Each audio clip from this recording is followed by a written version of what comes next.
Ah! I already had it. I got you. Don't you talking some shit? Is that some Paschetti? Yes, spaghetti. All right. Ladies. You know, I didn't want to do it, but I couldn't think of anything else to put in the title, so maybe we'll come up with something and I can change it, but What? I don't want to talk about the Game Awards themselves, but I did title There it is Who nothing really Actually going. Cares About the Game Awards because I'm curious, does anybody actually care from the viewers to the fucking devs and publishers? Does anyone actually care? I know every once in a while you'll see like somebody will say in an interview mention like, oh, that game won Game of the Year, you know, like, and that's the one people are talking about when they say that. But other than that, I don't think they really hold any actual value to most people. So anyway, we'll get into that. Anyone finish some games since the last week or start anything new? I know. I start Horizon. Did you? Yeah. I thought you already started Horizon. No. I started it Wednesday. That's when I started. What'd you think of young Aloy? You think she looked a little? It looks kind of funky. It's a little I don't fugly. know. Oh Yeah, man. I was trying not to be mean. I wasn't gonna be mean about it, but it's They kinda just weird. did something wrong. She's idiot. They just did something wrong there with the something they did to make the young The version. good news is that when she gets older, she looks fine. But like, She looks like a Cabbage Patch Kid. She does. like So it's plastic. It's just odd proportions. yeah, but I played a couple hours of it. It's been pretty cool so far. Haven't had really any issues. I do like how like fast paced the action is, depending on which robot animals you're interacting with, and I like how they have like their own little quirks. So it's been fun so far. Yeah, then you I'm get enjoying it. higher level, then you get a little less. You just go in with your melee, knock them down, do a critical while they're down. You know, then you back up and you hit them with all your different bows and arrow. You know, all your different You weapons. just start disrespecting these fucking animals. The problem I have, and you maybe haven't encountered this yet, some of the faster moving, bigger enemies is Aloy's run and like evasive speed is so slow that yeah, you're gonna have trouble. There's this like giant polar bear thing in the DLC, and that fucker can get you from just about anywhere. There's almost no way to dodge some of its attacks because you're just so slow. You can't get away. You can't run. Even if you're running full speed to one side, it's like it looks like they've improved that with the new game, with the sequel. But that's one of the things about the combat that I would put as a negative is that she's slower, and they made them so fast that it's kind of unfair. yeah. I mean, my only other thing I've noticed is that like depending on where I'm at, like there's the I guess they're like ram-like. Yeah, the ones enemies. you can override and ride. Yeah, when you first interact with them, they dash towards you, and it's very easy if you're not paying attention to get caught up by like two different types. Like the fucking Watchers, I got caught with them, and the other one's coming at me at the same time, and I got blindsided like twice. Where I'm like, oh shit, and it's part of it is the wild aspect of it. You're in nature, so you expect these motherfuckers are just gonna come at you. At the same time, sometimes I don't know. I kind of wish the cameras were back a little bit back out, like a little bit, because I felt like if I had a slightly wider view, I couldn't get caught up like that as much. Or if does the game not give you any sort of like tell, like some highlight on the screen that something's dashing towards you or something? Ironically enough, kind of like what God of War does, where like it'll give God you of some War kind gives you no. Yeah, I don't think you get some kind of indicator thing, right? Where I can't remember. I didn't notice it when I was playing, but I mean, I played like 200 hours of this game. And I can't remember that shit.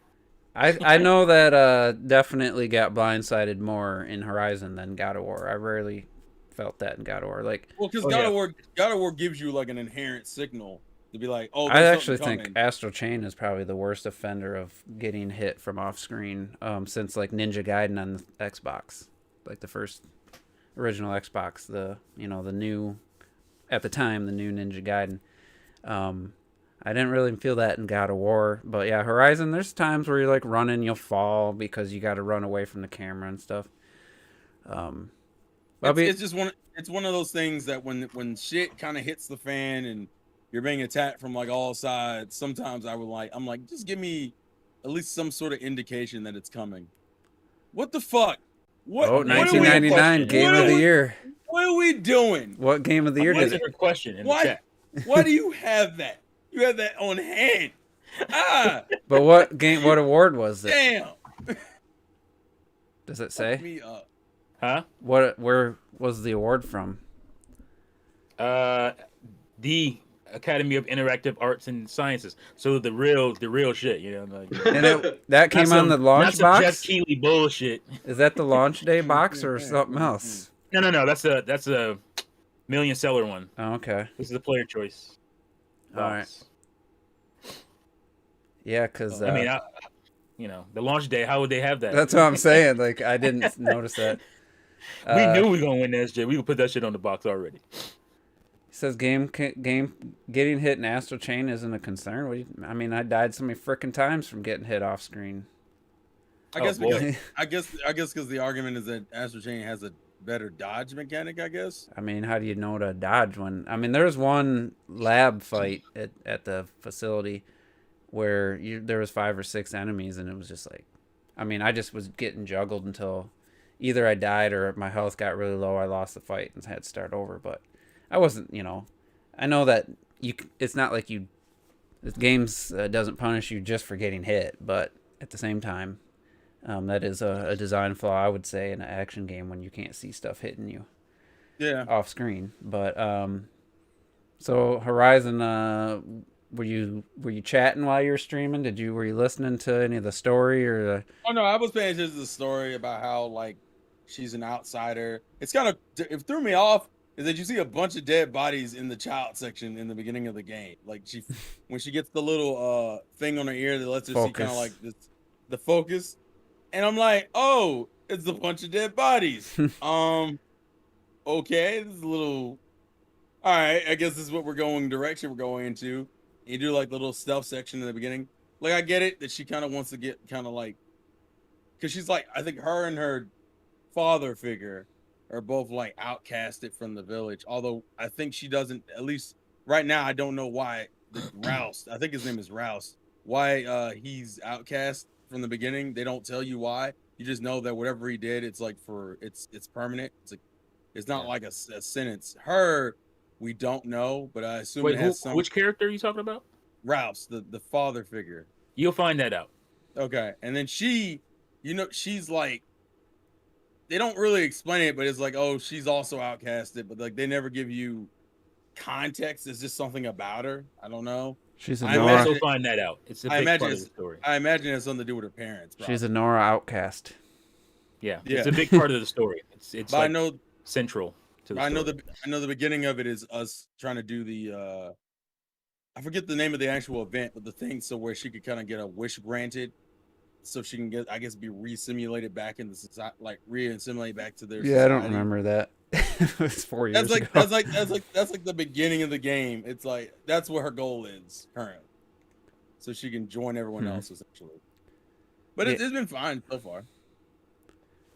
Yeah, I mentioned it last week that I finished Kana, but I didn't really talk much about the game. I don't remember saying much about it, other than I had some good boss fights and stuff. But I mean, overall I really enjoyed that game, and I went back to it Saturday because we didn't do a game night, so I played for a couple hours and just found the last few things I was missing, just to see what would happen. And other than just some quirkiness with being a first time game from a new developer, I really enjoyed that game, and I probably think I'm at 18 or 19 hours, and honestly I wouldn't be opposed to starting it over on a harder difficulty either. So and the fact that earlier today we were talking about our T's video about Star Fox Adventures, and it pains me to say that Kana has a lot in common. I feel like it has things in common with Star Fox Adventures more so than Zelda. Oh, but tell me that. It's just, it's because the combat's challenging and fun. It just kind of has that feeling to me, a little bit stiff. You're carrying the staff. I don't remember Star Fox Adventures having like a bow and arrow or anything to aim. I don't really remember the combat. Well, you shoot different abilities out of your Oh, staff, okay. what you acquire. But you get a You get couple nice abilities the more you play the game, and beautiful music, and I just really enjoyed it. So I didn't really talk too much about it last week, but so I was gonna try to platinum it. But the final trophy is to beat it on master mode, and I played it on normal. And then there's expert, and then you beat it on normal, and it unlocked master mode. And I'm like, damn, it was hard enough on normal. If master mode would have just been the next harder difficulty, I'd probably try it. But I'm just like, damn, I don't know. I don't know if I want to go through that punishment. I read what's different, like your health doesn't recharge, and you have your rot abilities that build up, and I guess they take longer to build up and stuff. And I was like, yeah, I don't really want to. I don't want to go through that. But I was thinking about those trophies giving me a reason to play more. There's a couple that there's no once you beat an area, the enemies don't come back. Like, so there's like 3 trophies that require you to. Well, 2 of them you have to kill 3 enemies at one time with an attack, and then one of them you have to kill an enemy by throwing its bomb back at it. Which, shit, I don't remember if I ever even threw one back. But those enemies aren't there anymore, so I have to start the game over to actually get those trophies. But I should have looked beforehand because I could have done those. But so I will say, Retro, I'll give you a little credit.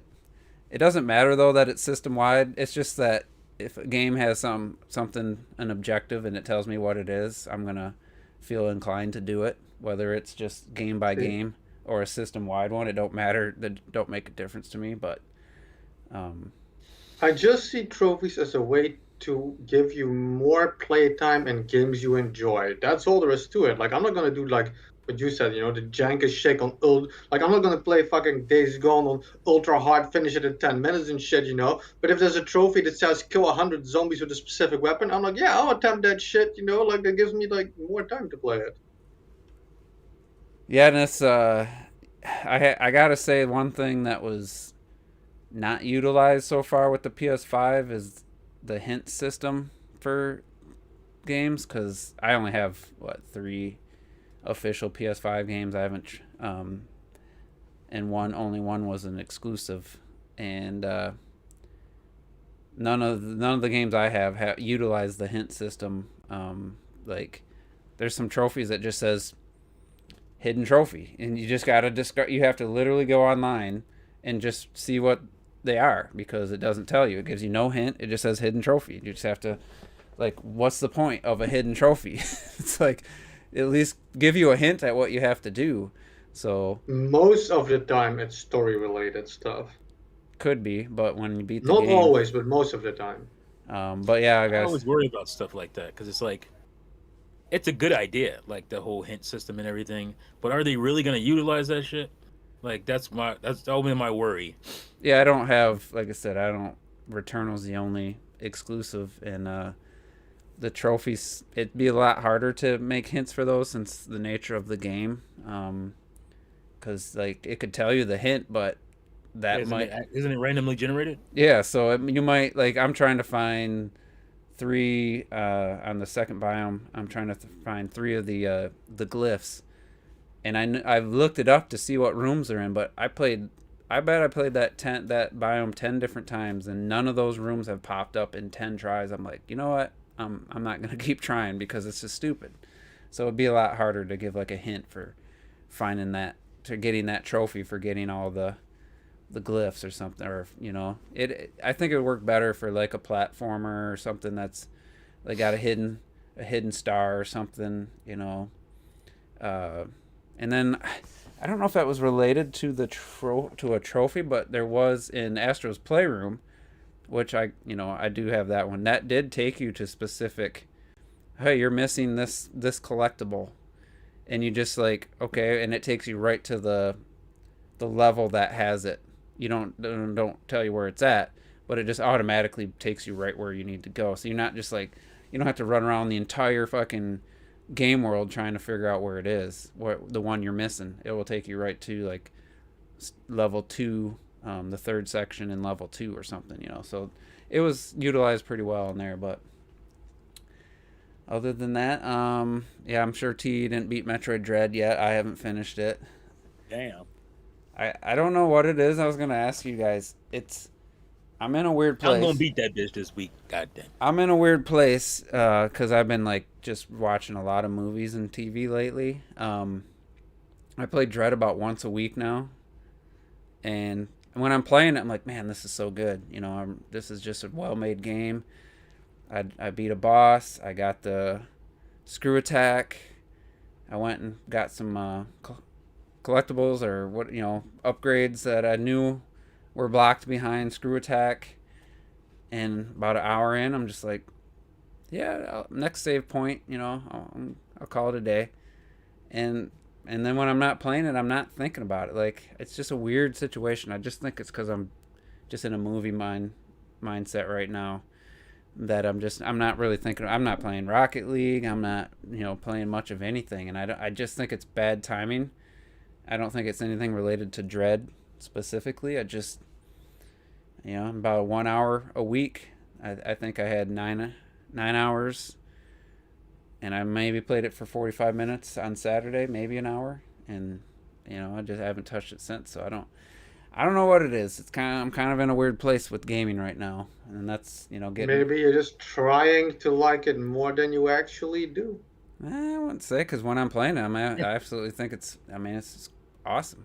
It's quality, but phenomenal. it's just no games really hold me. I mean, tried to play Rocket League. I was about to get off after an hour, but then Cray jumped on and we played for maybe an hour. And I gotta tell you, man, I've been keeping this kind of to myself. Rocket League's not. It's just almost all the passion's gone for me. I don't know when it happened. The whole last season went by, and usually they call it the Rocket Pass. I used to get to Rocket Pass level like 150 to 200. I was at 42, and I only played enough to get like the bronze reward. And I usually get diamond. And this, I mean, I can't imagine it getting any better for this next season that just started. I'm just like, man, this was my game. Like, I watched. In a slump. I still watch the competitive play. I don't watch the European, but I watch the North American, and I still watch the matches and stuff. But I don't know, man. It's just crazy. It's for me. It's right now, especially, it's time because, look, I got the idea to get an extra job, so I have less time. But even when I do have time, I decide to, you know, do things like watch this on VHS. Well, damn, sir. I was like, what am I doing? Oh, you know, it's funny. I had a family over yesterday, and I was showing my nephew my Star Wars VHS, and he's 18, 19 now. And he's like, "Oh yeah, I used to watch VHS. You know, as a kid, I remember being at Grandma and Grandpa's, and mine's in like mint condition. It's a special edition. It's unfortunately not the original. Yeah, I have the. You have the. Is it the gold, one with the Darth Vader gold? Yeah, I have that.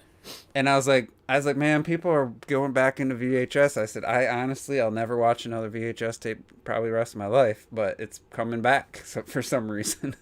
I don't know what it is. Is it a thing? I didn't know it was a thing. I've heard other people, like movie reviewers, mention it a little bit. Yeah, I don't know what the hell is going on. I got bit by that bug, I guess. I'm sitting now watching Terminator and Star Wars.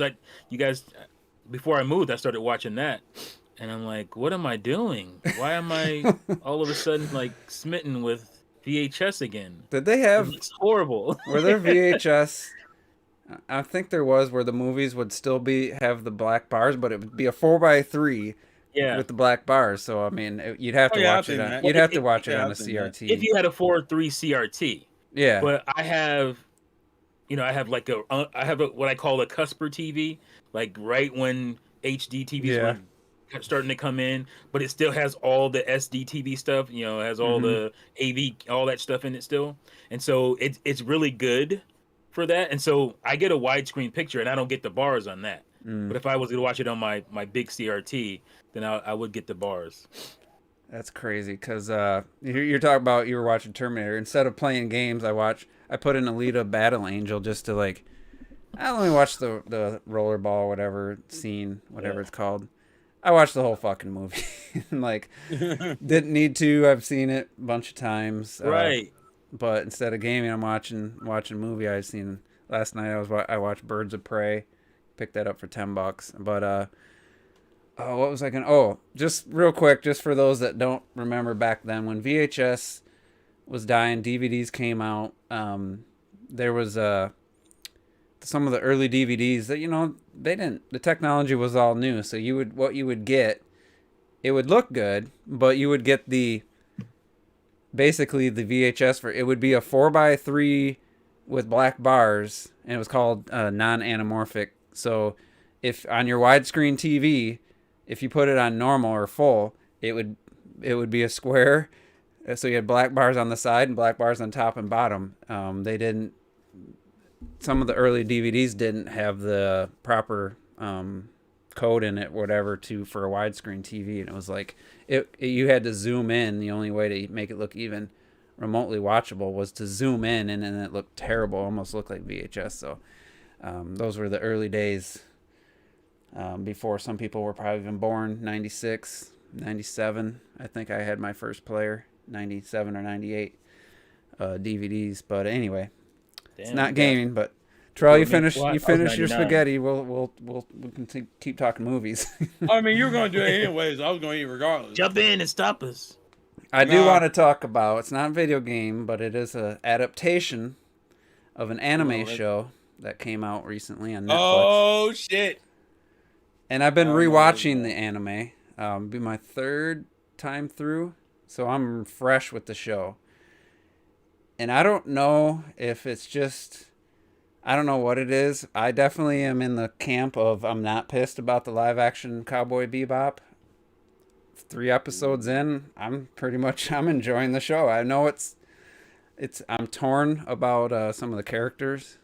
Like Faye doesn't feel like Faye at all, but yeah, I do want to talk about adaptations. We talk about movies, video game movies and stuff. And we talked about how it's like they stray too far from the game, then it's like, what the fuck? Why even do it? Like Monster Hunter, Resident Evil, the first Resident Evil. You stray too far from the game, what's the point? But at the same time, I don't want to just see in live action everything that happened in the game. And I feel the same way about Cowboy Bebop. I don't want to just have them redo every episode in live action. I want them to put their own spin and have some new stories. So I'm actually appreciating the stuff that's new more than seeing the stuff that's from the anime. But it is definitely controversial with I've seen a clip of Ed on Twitter and it looks pretty bad, but overall I think I saw the picture and I was like, it's pretty it's like Dragon Ball Evolution bad. And I don't know if that's actually supposed to be Ed, that they're gonna, if they make more episodes, that's gonna be it, or is that just like a wink to I'm not sure, but I've enjoyed the first 3 episodes. So I don't know if you watched it at all, Terrell. I told myself I was gonna wait until I had the whole experience. I've seen some people that night had watched the whole fucking show, like by like midnight. People were posting about it. I'm like, dude, you watched all 10 episodes in one fucking night? Like, that's just, to me, that's... I've done that before. I can't say nothing about it. Really? Yeah. I like to make it last a little bit if it's something I'm waiting for, I guess. I watch maybe 2 or 3. If at the most. I'm pretty sure I did that shit with Daredevil. Yeah, I mean, I can see some shows because they're just so good. But, yeah. I don't know. What other anime adaptations have been in live action? I know Dragon Ball's the most I'm infamous. gonna throw out one that just recently got announced for Netflix, which is One Piece's live action adaptation, which is coming, I believe, next year, I want to say. And I'm not excited about that one either because people are getting kind of mad about that one. So there's different reasons why people got mad. I don't care about the stupid reasons. If anyone's seen anything of One Piece, you could go watch a clip of One Piece and tell One Piece is one of them shows. It is really hard to get right in live action because it's very comedy oriented and it's very weird animation wise. So I get very concerned when I see some of those Well, adapted. they're Yeah, I don't know doing how you do Netflix is that. doing the Avatar: The Last Airbender, and the actual creators left because they were supposed to have final say, and they felt like they didn't, so they left the show. But Yeah, Netflix is still doing it, and they're doing what I just said. They're basically just trying to retell the story. You can't change much. I mean, that's one of the that's a show where first, second, and third season it's all one continuous. There's only two quote unquote filler episodes in the entire series. now, if you're talking about adaptations we've already gotten, Japan has some pretty good live action adaptations of things like JoJo, Roni Kenshin are pretty good. But the thing about those shows is that, well, JoJo's a little different, but Roni Kenshin, for example, is a samurai anime. That one's pretty grounded in like base reality for the most part, with a few stretches. I feel like the more grounded the anime is, the better the adaptation. Yeah. Because the weirder it gets, like Cowboy Bebop actually can work because it's primarily like almost like just space And adventures. every episode's almost completely just a random Yeah, storyline. There's a What's few. that one? It's based on an anime. Um, just like you're basically like forced to fight these freaking. I'm guessing they're aliens. And something to do with some weird time clock thing. is it? Are they? Are you talking about Gantz? No, Oh hold yeah, on. that's it. Gantz. Yeah, yeah. I thought Gantz was awesome. Yeah. Gantz The was live action movie. Yeah. That one Gantz was was good. that one's another one. That one's kind of weird, but But it's not weird enough. I understand what Terrell says though. I think it's not just based on how based on reality the show is, it's on how the character design is done. And One Piece is one of those shows that has like character designs. Like you can have They're a out there. character that looks like a stick and a character that looks like a golden castle. You know what I mean? Really? And like if you want to put Yeah, that, and if you make that into a live action show, and you have two humans standing there that look, Yeah. It's you weird. don't get that vibe. It just doesn't transfer well. Well, It yeah. doesn't move the same. You can't move the same as an mhm. anime. That's Yeah, what. Gantz works better because Gantz primarily uses either ridiculous monsters or just straight human. Yeah, So exactly. the main Yeah. cast of Gantz characters are mostly just humans. You can Yeah. kind of do that, but like some of these other shows, Yeah. Well, that's why Cowboy Bebop could have worked. I mean, that could have been better. From the 3 episodes I've seen, yeah, they could have done things better. But it's look, all that right. anime is adds all these little details of what that make things look like are from the real world. Like, yeah, they're in space and they're on Mars, but that's just like a street. You see these homeless guys, one guy just hitting. He's just they're panning the camera like somebody's there, not taking all this time to animate this, but it's just like, oh, somebody had a camera and they're looking at just random parts of the world to kind of add to the world building. It's like, yeah, but that took a ton of time to animate that for what 10 seconds little clip, and but so they're trying to make it look almost realistic, in the way that people move. Like I said, they capture the animation of people really well. It's almost like it's motion capture. Like they just really captured the way humans behave and move so well. Yeah, it has the facial expressions of an anime at times, that to sell a comedic moment or something. So all they really had to do, and I gotta say, Faye's only been in it a little bit. They did not get her character right, which is unfortunate. Is that mom?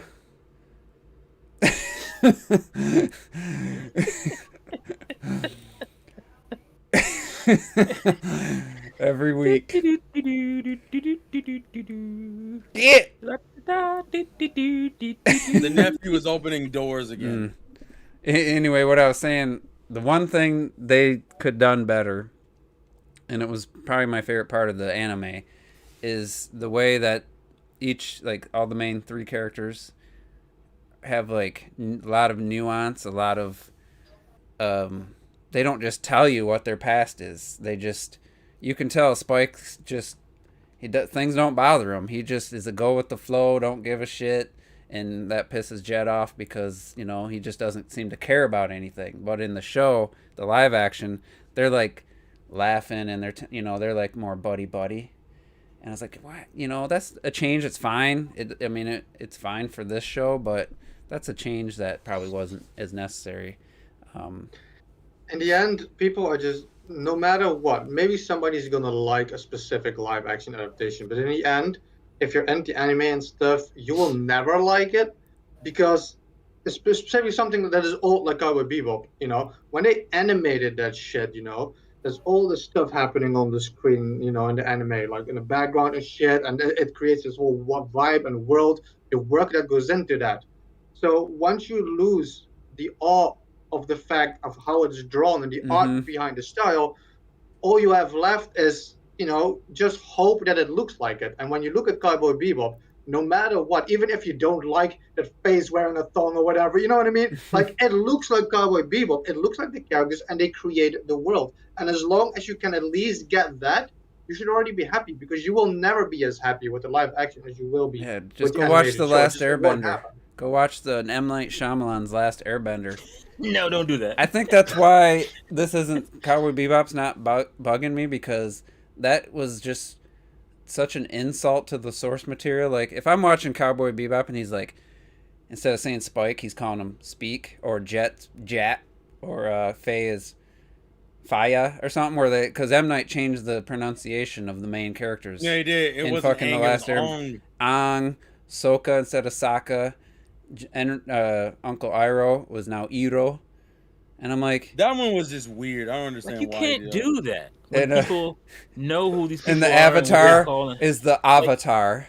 What kind of pretentious asshole are you to come in and change the fucking characters' names and pronunciations? Yeah, like, so that right there is almost everybody's. I've watched a few reactions after people watch this show. They watch the movie, and they're like, what? What did he say? What did she just say? Like, they're like, they can't believe that they're calling him Aang and Sokka. Yeah. They're like, what? So, and it's one thing where it's a mistake, because I think about like Star Wars and how what's his name, Lando always called Han. Mm-hmm. he never said Han. He always called him Han. And it was just like the weirdest thing. Or pronunciation of different like planets, like Kashyyyk. Yeah. Some people would say Kashyyyk. Just Kashyyyk. That's one thing. But when you're just blatantly coming in and changing pronunciations because you feel like this is what they should be, I'm like, get the fuck out of here. Yeah, and then he's worried about, well, that's proper enunciation for that name, but then he doesn't cast the right race for a specific nation compared to the anime. So if you're worried about making the name pronunciation right, well, from what I saw, he got the village right, but the main characters were wrong, and it was like, what? But they're supposed to be part of the same village. It was. So why are they white?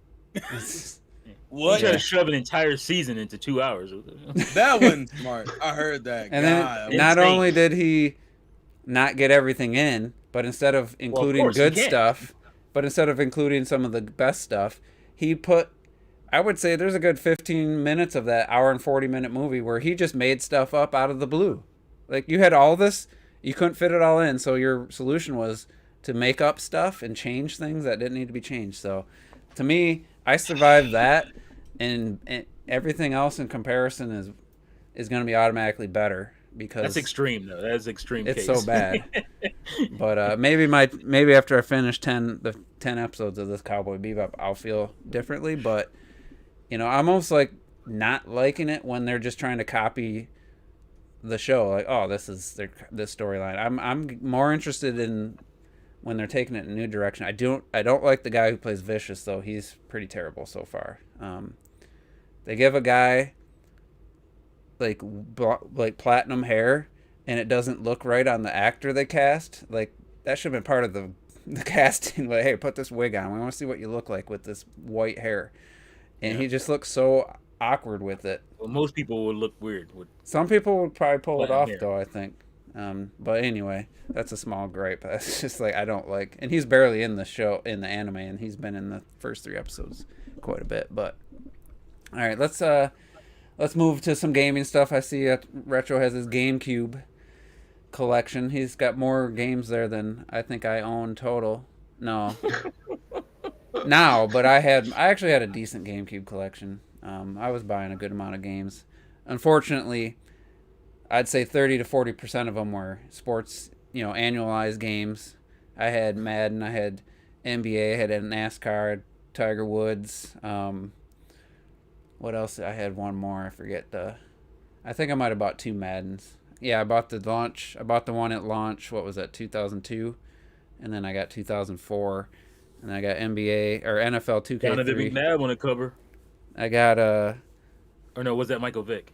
Michael Vick was on 2004. He's on 2004. Yeah. So a lot of my collection, well, not a lot, but a good portion of it were these sports titles in EA.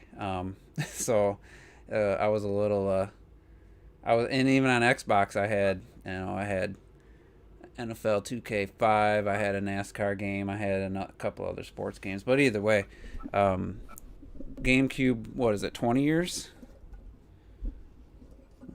Was it? 20. Yeah. And we've talked a lot about this. I mean, the GameCube was a great system. It was the timing of it, and the Nintendo first party didn't deliver. I know there's way more games than just the first party, like the main ones, but it just, for me, I didn't spend a whole lot of time with I bet I was on the GameCube for maybe 2 years, and then I got the I was gonna say the same. Well, maybe I was 3. on it, focused on it for 2 years. After that, it was just kind of. Yeah, it was my primary for. I never like it when people say like first party didn't deliver and shit on the GameCube. Because one of the reasons I like it is because they created. It's one of the systems I'm not talking about where the they new added games. a lot of new. I'm not talking about the new stuff. I'm talking about their legacy games. Didn't deliver for me. So when your that's a different way of putting it. When your Mario and Zeldas didn't deliver, that's a big problem. Well, I mean, to you personally, for me, Wind Waker is widely considered one of the best, and it definitely deserves that title. Check the internet. Which one? Twilight Princess? You talking about? Wind Waker, I said. Oh, okay. People had a lot. I was one of the people when they showed the trailer for Wind Waker after the fucking demo shit. I was like, "What the fuck is this shit?" This ain't my Link. This pajama boy walking around and shit. But then you play it, and it's without a doubt one of the greatest Zelda games. Yeah, you're right. You're right, and I said that in my stream. But here's the problem with that. It wasn't that at the time. Oh, the problem with that is that you had to go out and actually buy it after your initial impression. Now, us Nintendo fanboys, we were gonna go out and buy that shit regardless. But there's a lot of people that probably, if they knew it was gonna be great, they would have bought it, but they didn't buy it. They just saw that 10-year-old blinking ass Link and shit. It's like, what is this winky-eyed little kid shit? We just came but it doesn't change the quality of the title. Tinky winky ass game. I would say we just came from 2 of the darkest Zeldas of all time, and Ocarina of Time and Majora's Mask. What is this cartoon shit? Leave that shit for Mario, and that's what a lot of people were saying at the time. Even back then, I didn't mind the art style. That was probably one of my better parts about the game. It just felt. I mean, I didn't know this at the time. I found out years later, but it just didn't feel like a full game to me. Like. No, come on. It wasn't. I had 2 or 3 dungeons, and then then the 4th one you refight all the same bosses. Like, I mean, usually that's the first area of a Zelda game is the 3 dungeons, and then it opens up 7, 8 dungeons. That's the Zelda formula at the time. Yeah, but you can't now use the dungeons against it. But when I use the dungeons against Breath of the Wild, then it doesn't count. No. Like Wind Waker. No. We're talking about when the game came out. Nice word. Yeah, that was a weird transition. Talk about a game that's built around having dungeons that has 3 dungeons versus a game. This is what I'm going to say. Like Wind Waker took the dungeon aspect and broke it free of do these dungeons in a row. Like for example, you have the Forsaken Fortress in the beginning. That counts as a dungeon. That's a dungeon. It might not be get a Traverse piece from this dungeon and from that dungeon, but Forsaken Fortress is a dungeon. Like Windfall Island is a dungeon. You can't just say like, oh, it It's had a like dungeon? Windfall Island is a dungeons, dungeon whatever. now. No, man. The forest, Bruh. the Forest Haven. I mean, Forest Haven. I Uh, keep mixing up the names. I was gonna say what? Listen, the main problem I think Wind Waker had, and I remember back in the day, even if I wasn't playing Zelda, I heard people were not happy with Zelda, and the main reason is because for them at the time. Now a lot of people have turned around on that, but not at the time. At the time the game we're came talking out, about the time when it came out. when it came out, people were kind of like, this ain't the Zelda I wanted, which is part of the reason why Twilight Princess is the way it is, because they got such a negative response just to how the game looked. Everybody saw that fucking Space World fight between Ganon and Link, and like, that's what I want, bitch. Like, that's what I was expecting. I love Wind Waker's Ganon fight though, where it ends with the sword in his head. You know, like that was awesome. Yeah, but you and wouldn't again, have known it. The game is, for the longest time, it was my favorite Zelda after it came out. So it wasn't like, you know, I didn't recognize that. But at the time, again, I'm being honest. I'm saying what I felt when I saw it for the first time. I'm like, man, I don't. But when Jude says when I like played it has some of the worst games like of the first party and stuff, like I know you hate Sunshine and stuff, but you can't sit and now and be like, well, Sunshine. they hated Wind Waker back then, so it sucks now. I didn't have Wind Waker. Okay, I made a top. He's disappointed in Sunshine. I made a top 5 GameCube list I didn't say I hate back Sunshine. then, and I still remember it. And Wind Waker wasn't on it. This isn't time changing my opinion. It just wasn't on my top. It didn't make my top 5. I think Sunshine was actually the 5th game because there wasn't a whole lot that I played that I really enjoyed enough. I didn't play a lot of first party. Yeah, Sunshine was just Prime 1 and 2, Resident Evil 4. I think Metal Gear Solid Twin Snakes and like Sunshine. I think that's the top 5 I had back in the day. My favorite experiences outside of Metroid Prime 1 and 2, as far as games go on the Switch, were mostly third-party games.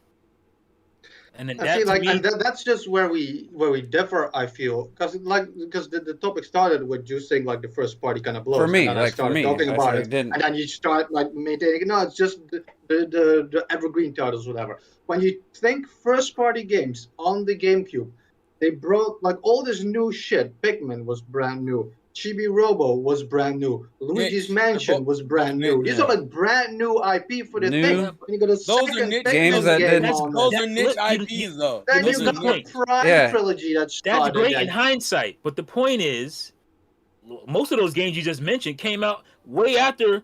Way after I had stopped playing the GameCube as my primary console. That's the argument you guys that keep going back now. Listen, when it came out. We're talking about how fucking great. I'm talking about it. Yeah.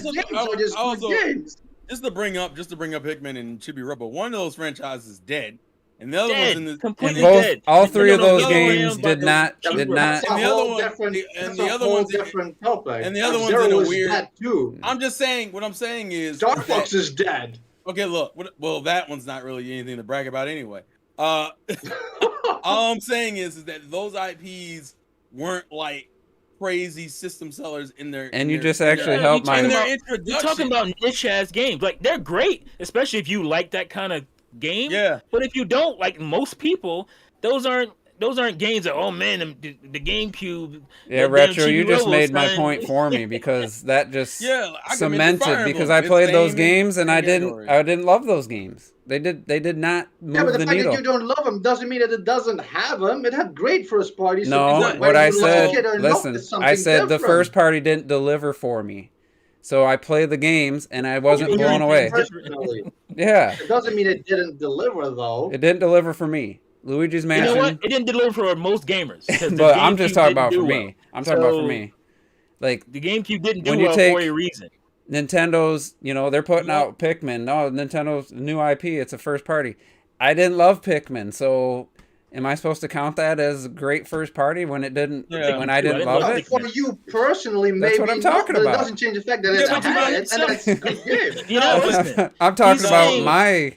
It didn't deliver for me. I didn't say they didn't deliver for everybody. I know, but you're trying to destroy that it delivered for me by saying it didn't deliver for you. You can love the system. I'm telling you what it didn't do for me and why I didn't love it. Why it's my least favorite Nintendo system. Well, second. Like, Don't now- let his onions affect you. Don't cry well, over his well, onions, man. well, and I'm then- sorry, I don't love can- your look, Beten Kaitos. look. I didn't play it. I'm sorry. Well, I can listen. I can bring up That's things not like a first think about party it. game, so You that's- got things like Fire Emblem that came out on the GameCube. which- Fantastic. But game. guess what? That's another niche title. As At the much time. as at the time, it was niche as hell. And then And nobody bought it. Because back then, Fire Then we Emblem get wasn't then a we get thing yet, basically. then we get Battalion Wars on GameCube. Or am I Battalion tripping? was Yeah. Yeah. fucking awesome. Yeah. I didn't think Nobody bought it. I didn't think Wave Yeah. Race Blue Storm was a good game, but it didn't live up to a sequel to one of No. my favorite N64 games. So No, that was another I- one that I- didn't deliver for me. Here's the best way to relate it, Retro. What Odyssey did for the Switch is not what Sunshine did for the GameCube. When you first saw, You mean bring a Honestly- platformer? no, wow, how Breath of dare the you. Wild, Twilight Princess, as good as it was, came too late. Wind Waker didn't do for this GameCube what Breath of the Wild did for the Switch. You know, Nah, Wind When did Star Waker Fox come out? changed a lot. 2005? If Star Fox you wasn't want good. to, if you made that discussion, Wind Waker brought fucking cell shading into gaming. Like you can't say Wind Waker didn't do anything for gaming. I'm saying for GameCube, not for. I'm gaming. saying for the general fandom of the GameCube. If you looked at the GameCube, in retrospect, people give Wind Waker its props. Yeah. And when a lot of people first saw Wind Waker, it wasn't like when a lot of people saw Breath of the Wild for the first time. It's not the same thing.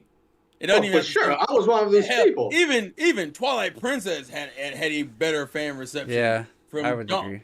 And And way better Yeah, that fan was reception. That's because Twilight Princess had a great trailer. Too bad half the And shit we're from the trailer forgetting, wasn't in the game. The biggest one of Nintendo's biggest franchises, another one that I personally didn't deliver for, was Mario Kart Double Dash. I did not enjoy playing that game. Like I just That's was the like, only- trash. That's the only one that's debatable because I know everyone in their grandma loves Double because Dash. I was back and playing forth on on it. Game Boy Advance and then DS. Like Double Dash just didn't do it for me. I'm I just know a sorry. lot of people. I just know a lot of people Because love like Double Dash. when you say again, now you say it personally, so that's Well, then okay. you got paper. But like you got what things he like says, Paper like Mario. Double Dash, I hate it. It's my least favorite. Melee, I hate it. It's my least favorite. These Wow, are that's- widely regarded as some of the best in the series. Again, Prime one of the greatest games ever made. Like you just can't say that the game didn't live. Maybe back then it didn't sell because people were like, "What the fuck?" But those are some of the best games there are, and widely considered some of the best in the franchise. That's just a fact, though. Well, Prime definitely considered. I don't think Wind Waker. A lot of people. So you got two games. I don't think there's too many people saying Sunshine's the best 3D Mario. There's some. I know I'm alone in Never. that. But there's Me not- and No, you're not John- alone. Sunshine It's just that- is one of those games that's just mixed. A lot of people love it, and a lot of people don't. You know, I I like mean, it was it's- okay. I didn't hate it. I just It's a mixed game considering how high quality of a series Mario is. it's the. Let me for put me, it like it's the this: quality. for us who are here now, whenever we talk about Sunshine, Clockton and me are the only one always saying positive things. Juice is always only crying about blue coins, and Diak barely even know what he right. thinks about it. That's Oh, just negative dang. in You no said way. it's crying. Whoa! When you say we say positive things, you guys are crying. I'm sorry, I got a little bored with cleaning up the same mess over and over and It's over. like You know, it got But boring. see, this is what I mean. You know this what? is what I mean, though. The setting got boring to me. Like I'm used to Mario going all these different cool areas and stuff. I got really bored with tropical You know, island and all that stuff. It got the boring. only thing that Sunshine did, in my opinion, was visually it was a standout It's title. Visually a gorgeous. Visually, freaking it game. was a standout title. I remember I'm playing. It was at my parents' house. I had my 47-inch Panasonic CRT rear projection, 300-pound TV, barely fit down the stairs, and I had my GameCube up, component cables, progressive scan, and I'm playing Sunshine. Wasn't widescreen, unfortunately. And a friend of mine, girl that I was hanging out with, she came over. She wasn't a gamer, but she came over and she's like, wow, that looks beautiful. Like, she was just enthralled with how good that game, like the water and everything looked. And honestly, that's the first thing I think of when talking about Sunshine, is that moment when this non-gamer was like, oh, wow, that looks really nice. Other than that, it was, it was a fine game. But compared to the 3D Mario games we've had since, It's The just, reason why because I can understand T's complaint. It's a valid one that it's just all tropical island shit, basically. I got bored. That's one of the things I liked about it, though. Specifically back then, we didn't go to like tropical islands every vacation and shit. I just liked that. But the main reason I liked Sunshine, and I still stand by this, when it comes to platforming, the combination of being able to hover and do flips with flood, a lot of the platforming just was a lot more elaborate I than like what the we flood had in stuff. I found that was 64, for cheap though. example. I found that to be cheap. see, I hated the non-flood sections because No, yeah, but I'm talking specifically yeah, about the I liked flood flood. section. Flood was the best thing about the actual gameplay. Running, spraying, sliding, it got really Yeah, good. all that stuff. That's like the opposite of but- what I've heard most gamers talk about. When they But I talk just about Mario like I Sunshine. said, how many times can I spray this brown muck, or a piranha plant, in the mouth? I remember T was live streaming it Nightmares. a few 4 or 5 years ago, maybe 3 years ago. T was live streaming Sunshine, and I hadn't played it in years.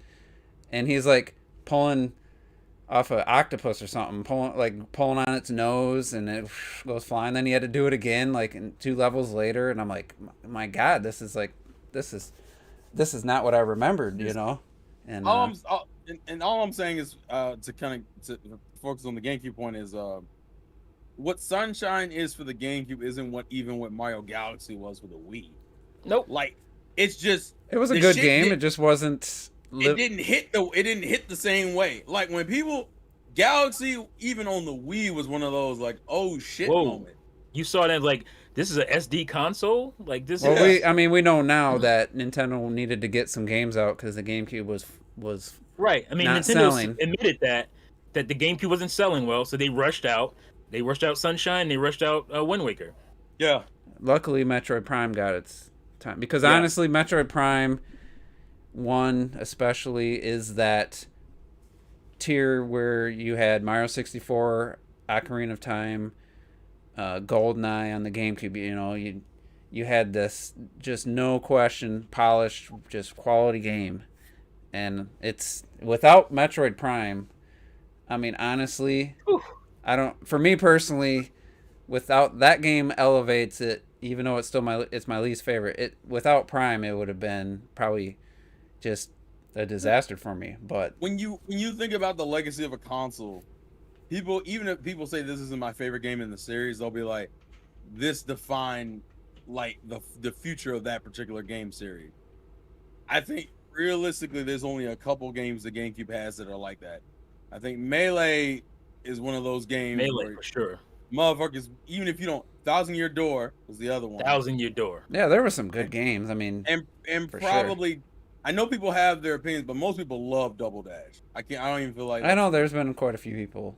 there's a high. Those are like the only 3 heavy hitting. Maybe Twilight Princess to a degree. That was kind of weird because that's kind That's more of a Wii game. Yeah. It came out on Wii first, so I'll stick with those 3 specifically. Everything else is just either cool or didn't do as much as they thought it would in terms of like public reception. Well, Eternal Darkness. I mean, that was a quality game. I was gonna say Eternal Darkness. You could that's Phenomenal. fine. There was definitely a lot of unique games that and starts of franchises because Animal Crossing came out first on the GameCube, even though N64 in technically it Japan, came on N64. but in the US, Yeah. that's their biggest. That and Mario Kart, their biggest franchises. So Yeah. I'm sure that has something to do with a little bit to do with Retro's love. I'm guessing you played Animal And, Crossing. Well, Look we at the have fact like that they lost Rare. So we have all of that. I feel the first party was just down in GameCube. Maybe it's just my personal opinion that I think a lot of those games are good. I'll say it like that. But on top of that, one thing I liked about the GameCube is I never had a Sega console at that point, and the GameCube brought in a fuckload of Dreamcast games, Dreamcast sports, shit like Crazy Taxi that I had never played before. I was never able to play. I didn't have PlayStation either back then. My brother had a PlayStation at the GameCube, so you had all of that shit. Then you got the Skies of Arcadia stuff, for example. Then you got like the RPG deal they made, like Paten Kaitos, Tales of Symphonia. For me, the GameCube personally, what I like when it comes to platformers and RPGs and all that kind of stuff, it just fucking delivered. And specifically also compared to the N64, the GameCube, for me, had people like to debate the point, but when it comes to third party, the GameCube just fucking delivered on that as well. Like, yeah, you didn't have 100% of the games. I'm not saying you have 100% of the games, but yeah, like 70, 80% of the fucking games, they were just there. I have them like right here Yeah, next to me and most of shit, my you know? games I will. were third party. Let me ask you this then. There's Retro. some nuance to that, but go ahead, Terrell. I was gonna ask, do you like the GameCube's first party more than you like the Wii's first party? Asking I'm just retro curious. or all of us? Yeah, retro. I mean, if y'all want to answer, I'm just you're gonna have to see that. I'd have to like think. You gotta see that on a game by game basis. For example, Mario Galaxy is without a doubt the greatest Mario game ever made. Number one for me. I always said that Galaxy 1 is the greatest Mario game. When you have Metroid, you got like Prime 3, but like nothing can touch Prime 1. It's one of the top 5 greatest games ever again, period, Like it's always a back and forth. I talk about how much I love Sunshine, but that shit doesn't even come fucking close to Galaxy.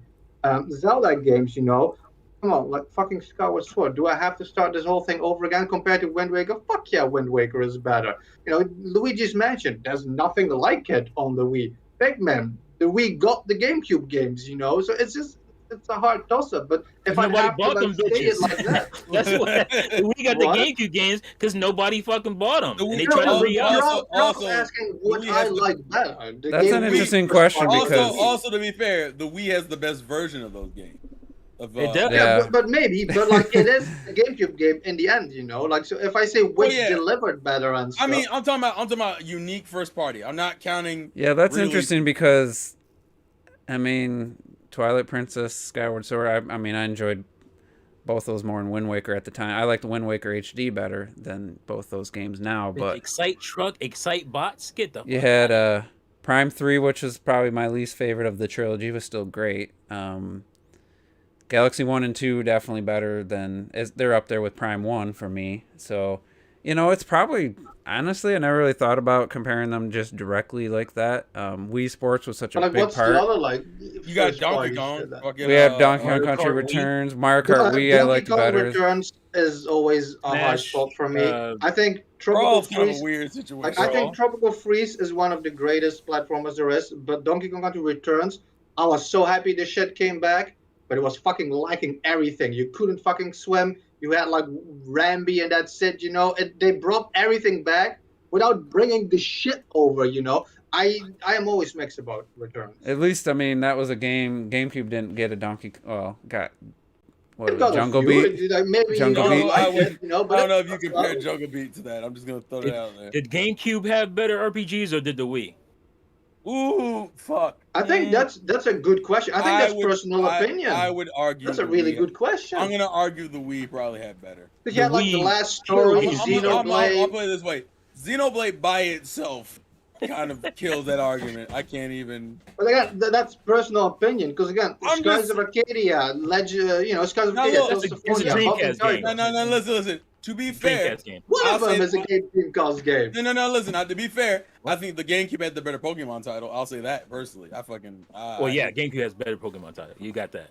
Yeah, like that's just like again like personal opinion. We you had know, the best Metroid game less- ever. The last Astral right there. Arcadia being a Dreamcast game is I not do a like personal that game, opinion. all things considered. It's No, a Dreamcast. This is one I was which trying to forget. RPGs are better. I mean, because I A named good like 2D Mario Tales of game. Symphonia. They're not To on be the fair, Dreamcast. that one's fine, realistically. This is why the Wii is better than the GameCube right here. You have 3 really good Mario games. Honestly, Hold- that's a big part. Make me for do it. Hold on. You That's a nasty. You're gonna make me do it. You're gonna make me do it. I also think We got Donkey Kong back. We got Prime 3, 2 Zelda games, 3 Mario games. I mean, technically one Zelda game, if you want to see it like that. It's not like the GameCube didn't have Twilight Which one- Princess. Well, okay. What do you associate Twilight Princess with? The GameCube or the Wii? I associate with Wii, it's a dude. That's like when people say like, "What do you I'm asking associate you Breath of the Wild personally, with?" and though. shit. Me personally, like when I think of Twilight Princess, like I see like the GameCube had 2 Zeldas. The GameCube had, even if it was released later, it's a GameCube game because it's on there. Like it was made for the GameCube, and they just ported it at the end because they were hoping it would sell more. yeah, I really didn't own that many Wii games. Now I'm looking at it. I had like 17, maybe 18. But T's gonna pull some stuff out. While he does that, I'm gonna pull out this gem right here. Zack and Wiki. I wish I played that, honestly. I never got the chance to I play played that. it once and I liked it, but I haven't played it since, so I can't give you a full honest opinion of it now. The Kirby Epic Yarn. Like Terrell, you know. I don't think there's not a lot of people who say Brawl is the best. See, like Terrell, like what do you say, for example? But Okay, we had I will give that GameCube. I will give that the GameCube. I'm not. we had Xenoblade Chronicles. We had Xenoblade had Last Story. Yeah, last like exactly. Like again, both have great RPGs. Then it just becomes like a preference. I feel. I think they both fucking delivered. Also, Enemy Rapper's right. We did have Tale of Graces on Wii. Tale of Graces. What else did the we had a Battalion Wars, didn't it, too? Yeah, it did. It did. Battalion Wars 2. Wii Sports Resort. Yeah. The Rune Factory, personally, I love that. Then Sin and Punishment come back on Wii. Yeah, that was the Punishment Star Successor. Yeah. But I mean, like, for example, like which one had the better Final Fantasy? Like that goes to the GameCube for me. Yeah, but I can't even. Yeah, I probably would agree. Yeah. But I mean, just it's unfortunate because, like I said, the GameCube was a good system. It was powerful. It was, games looked great on it. I mean, even the Star Wars launch game still looks good. Freaking amazing. He got the GameCube delivered. He got the stack. All right.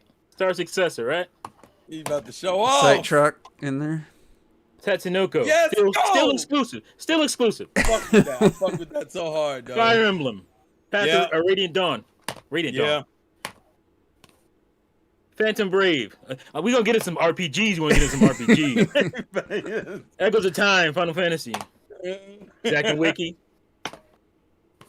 Rune Factory. Yeah. All right, just show that one. Rune Factory. Oh shit. Hold on. Oh, that's two. I got two Phantom Braves. Oh, look. First Party. Oh yeah, Trauma Center. Unique first party. Just awesome. Just amazing. I forgot about Wii Trauma motion Center. games. Okay, you don't care for this one, but that's all right. Tales of what? Tales of what? Don't show that. Nah, that's That garbage. that was the lesser one. Arc Rise? That made me salty. I don't like that salt because they never released that over here. I can't help that. That's not my problem. Like Reggie said, and it's not my problem. What's that? Oh, Last Story? Oh, that's pretty good. Absolute art. Hollow Knights? Oh, that's pretty good. I didn't fucking forget about that one too. Unique first party. Here we go. Endless Ocean series. It was just fucking amazing. Damn. So really I got a video on this already, but we had a debate a few years ago about this. So I pretty much have everything in that video that needs to be said. But just to throw it out there again. Jesus Christ. You know. And by the way, the Wii plays all of GameCube's games. But happy anniversary to GameCube. That's a hard stunt.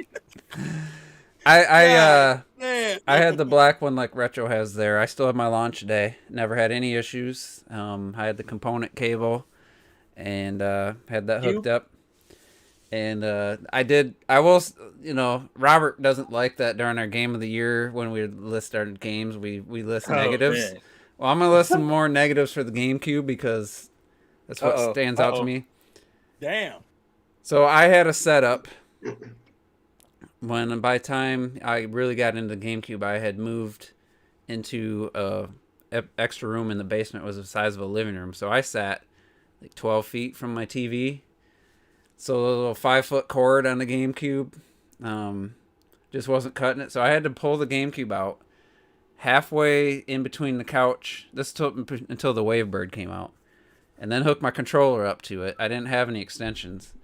So I had to either sit on the floor and closer to the TV, or I had to like pull my GameCube and all the cords out across the living room floor, so I could be on the couch playing with the short 5-foot controller cord, and then the memory card.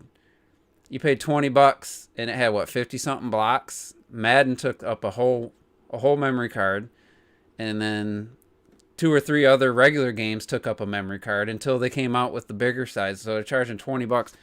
I don't have a GameCube with me. So open up one of your cases. Each case has a memory card slot because they thought people were just going to buy a memory card for almost every game. Like that was something people were going to do. I'm trying to hide my pants. I don't want y'all to see my pants. Hold up. So I didn't like. I felt like I was getting ripped compared to the Sony and Xbox had a hard drive. You didn't even need memory cards. So I had to buy 3 memory cards, and I was given this to collect it. PlayStation 2 needed a fuckload of memory cards. But PlayStation 2s were way bigger. It was more, but you had way more storage. So But you had the 250 ones for the Dreamcast as well. But the game that came out like 2 years later. They had these 56 ones. So we were talking about retro, or Clocked It was talking about how it's ridiculous having to pay for expanded storage on a PS5 or something. And I'm like, dude, yeah, there you go. I had $100 in fucking memory cards on the GameCube for 3 cards. I bought 2 $20 ones, and then I think the black one was $50. With tax, is about $100. I said, so we've been buying extra storage for systems since fucking PS1. So, right. That one I felt was kind of, they were just nickel and diming you with that $20 card. Yeah, it was $20. It's cheaper than the PlayStation one, but it held so much less that you had to have multiple ones, and that was kind of a hidden cost. And then just getting the component cable. You couldn't just go to the store and buy like PS2 and Xbox. You could just go to the store and buy your component cable. I had to get online and freaking order it, wait like a month or 2 months to get them. Finally, when I got them, and then the system didn't have any kind of digital audio. So here I am. I got optical cord, for my DVD player, for my Xbox, and GameCube's just analog 2-channel audio. They were just behind the times on that. So what was your online experience like? I never played it online. I didn't have the adapter. This man gonna be what are you talking about? It has a modem. It has an empty spot for a modem. Didn't that only work in Japan? I thought for one game. I thought. Yeah, Phantasy Star Online. Was the only fucking game to work for. Yeah. And you could do LAN and shit. The Dreamcast had online, but so it just those were the negatives. But the positives were it's quiet, it's small, it's powerful. It had a comfortable controller, and it's sturdy as analog triggers. Yeah, the thing's durable. And it had 4 controller ports. There was a lot I liked about it, but those were the things that stood out to me as the negative. I like the opening, the little whatever, the little logo at the beginning. Oh yeah, that's iconic. The Wavebird was awesome when when it came out. I think it came out maybe within 2 years, maybe a year and a half. Wavebird was like 2003. So that basically revolutionized wireless controllers, and that spawned every system since then has wireless controllers. So there was some good stuff. They didn't have a lot of like peripherals other than the bongos. I don't think they really focused too much on peripherals, so that was cool. They had the mics for Odama. Yeah. Basically, they just had their controller in the Wavebird, Revolution pads, stuff like that, But they weren't pushing like gimmicky controllers or anything. It was just like, it was a no nonsense, no thrills system. It didn't have any.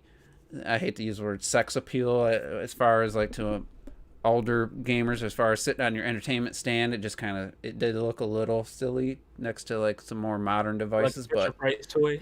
But I appreciated the build quality, the shape, and all that. I never minded any of that stuff. What about the disc? People talk a lot about the disc size being detrimental, and it didn't make any sense to me. It sucks for anyway because you could just have like multiple discs. I think it sucked for developers. Final Fantasy and PlayStation that had 4 discs. Like people need to stop bitching about. But I think there was tens of PlayStation games that had 2 discs, 4 discs. On PlayStation 2, how many were there though? Because they went to DVDs on PS2. How many multi-disc games were on PlayStation 2?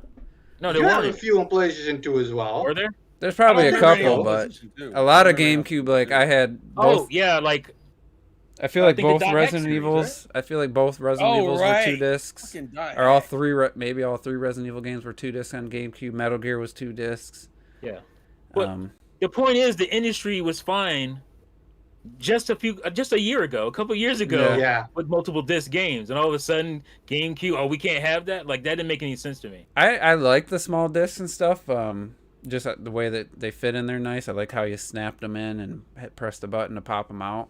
All that stuff was great. But Nintendo cared more about piracy. It's just plain and simple.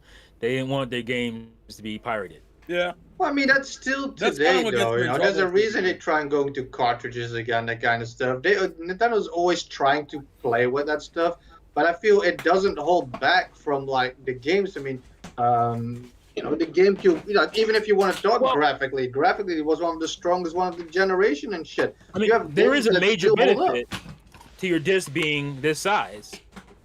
Load times were way better on GameCube than any other system at the time. So some of those PlayStation 2 load times, man, were awful. So that was a benefit of the GameCube this size, that the load times were much better. And we all care about load times today, don't we? Oh. It's very important. so I'm just grabbing my entire GameCube SSD, collection. Baby, SSD. I sold the majority of my GameCube games, so now. Oh, you sold me Eternal Darkness. So. Yep. Here's my EA collection. I had And you'll never sell that. I had Tiger Woods. I had NASCAR. It was boy. trash. I hated it. You'd race a whole race, your tires would start to on the last lap. My tires would give, and you couldn't steer the car. But if you pitted, you're gonna lose. Madden. Yep. That was probably my favorite Madden of that Look at generation. Urlacher. And then got this that isn't too. EA yet. EA ruined it with the next game. Oh yeah. This is probably So it's not just me that feels that way. yeah. Oh, I thank you. hated Takedown. I didn't hate it, but I didn't love it. And then launch day. And then 2 classics there. And I do. What's that other cover? Because I don't. Is yours different, Retro? Because I think yours Yeah. is better. I remember seeing Is it, it? but this was 2 discs. My cover is different, but it's a one I replay. Yeah, I like that one. That's dope. That is a nice There's one. probably no reason for Resident Evil remake to be 2 discs. I don't, other than the pre-rendered maybe. Well, to be fair, I think Because GameCube- didn't, Well, look at the- didn't the sequel to look at the this PlayStation version. have this game and the sequel on 1 disc? Isn't it Rogue Squadron 3? What was Rogue that? Leader. That's what this one is. But the Rogue Squadron 3 was called something else, and it had this game plus the new game in one. Can't see it. And this has never been ported, has it? Rogue Leader. Nope, never been ported to anything. Only 4. It says that on a lot of games though that aren't anymore. So yeah, I sold. Oh, there it is. I sold Sunshine. I sold Melee. Rebel Strike. Oh yeah, Rebel Strike. I sold Monkey Ball, Super Monkey Ball 2. I should have bought those from you. Wind Waker. I gave those away to my siblings. And I never rebought them. Which ones? Monkey Ball? Monkey Balls. Yeah, I had the first game. I traded in for the second game because you didn't really need the first game once you had the second game. And then I just played the billiards on that mostly. Really enjoyed that game. What else did I had a couple more. I had the Zelda, the one that came with I don't remember. I don't remember that one. What was the Zelda that came with Wind Waker, the bonus, the pre-order bonus Zelda? The Master Quest. At least over here. It was N6. It was Ocarina of Time. Yeah, Master Quest. I got fucking $75 for that. I think it's Yeah, even that higher thing's now. Selling crazy. I got 70 for Twin Snakes. Then I sold 3 controllers. I sold a couple more games. I had like almost $400, I think, from selling GameCube stuff. And so I can't say that, you know, I won't miss it someday but at the same time, I was probably never going to play I mean, especially like Wind Waker and Sunshine. Like Wind Waker, I have HD. I never play the GameCube one again. Sunshine, I was thinking of getting the All-Star Collection. Ended up not. But yeah, that's a good point. I don't think the Star Wars games will ever get ported because of licensing stuff. Because you got Factor 5. They're defunct now. And But now it's Disney. Didn't they put the LucasArts back together? Isn't that a studio again?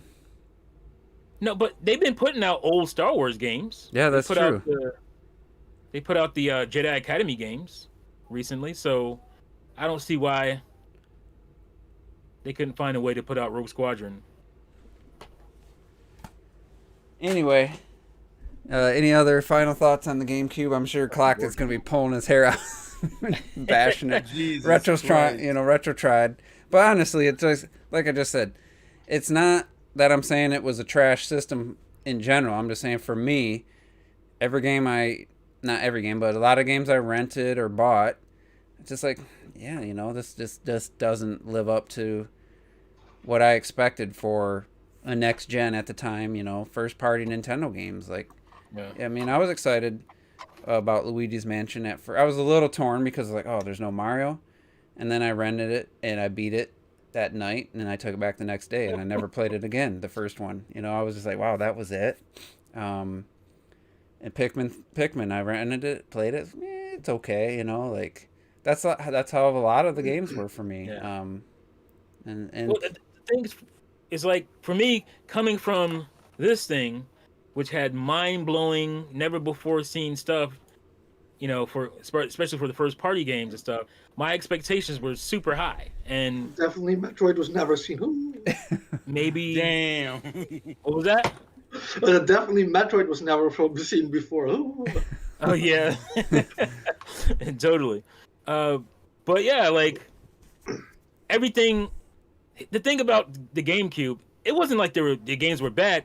It was just a evolution of some of the stuff like I already got on N64 that blew my mind. F-Zero and Mario, and I mean, and in hindsight, that's fine.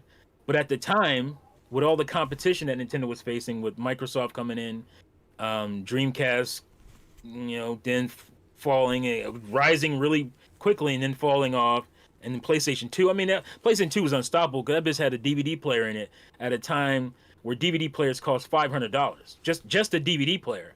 And you had a system that came out for $300 that played new PlayStation 2 games, PS1 games, and DVDs. So I mean, there was no stopping that thing, right? So it's so like Nintendo needed to do something else. Saying they didn't really do anything else. Saying they were good. It's like, yeah, they were good, but like I said with the last week, the GTA thing, like, hey, I'm still having fun. Well, a good Nintendo game's still better than most games, but Nintendo, I'm looking for great, and I got good. So it's like, yeah, I still enjoyed the games I played for the most part. I didn't like hate, other than Star Fox Adventures. I enjoyed most of them. I mean, I sold that as soon as I beat it. I traded it in. I just wasn't happy with it. That's another game. That was another first party game that I didn't. We should have just got that. That's another game that didn't deliver. They were waiting for Rare's, one game on the GameCube, and it comes out, and for me, it didn't deliver. It's kind of a well, at least you got everything you wanted from Star Fox and Star Fox Zero, apparently. I enjoyed Zero. Zero's all right. I don't mind Zero. But it was definitely the best Star Fox since 64, I think. Yeah. That's not saying much. It's like the only Star Fox in Star. Well, Star Fox Assault was pretty good. It just had issues. I actually enjoyed Zero. Let me see where I put it on my top 20 Wii list. You just had that on the hand. It's somewhere. Here it is. Jesus. Let's see here. Star Fox Zero. I had it 13th out of 20. So, not too high, but it's not at the bottom. It scored higher than Hyrule Warriors and Kirby and the Rainbow Curse for me. So, which is surprising because you like Rainbow Curse. Mm-hmm. Yeah. Zombie U was like number 17. I'm surprised that was on the list. I like that game. It had a glitch in it that I got stuck, and they had to patch it. Like a year later, I could finally finish the game. But anyway, so we can stop ragging on the GameCube. yeah, I'm sorry to the GameCube fans. Should we rag on the Game Awards? Let's Well, I was gonna say, so me and Retro can be friends again because I just ragged the GameCube a little bit. You know? let's talk about that sequel, son. Yeah, talk about it. Yeah. maybe Tencent will give them some money to put into it. Yeah, I don't like that part of it. They don't have to kickstart it. I don't like the Tencent buying a stake in. I don't like it. It's so weird because like Rare was finally free, and then they got the ball couldn't wait rolling, to they not got be some free. games and shit, and now it's instantly like that again. Like They it's can't wait just- to not be free again. Like Yeah, it's so weird. Like, why would you do that? I don't get it. I thought Platonic And was people- all about their freedom to make what they wanted to make, and Yeah, they all say that till somebody writes them a check or offers to Right. buy. Yeah.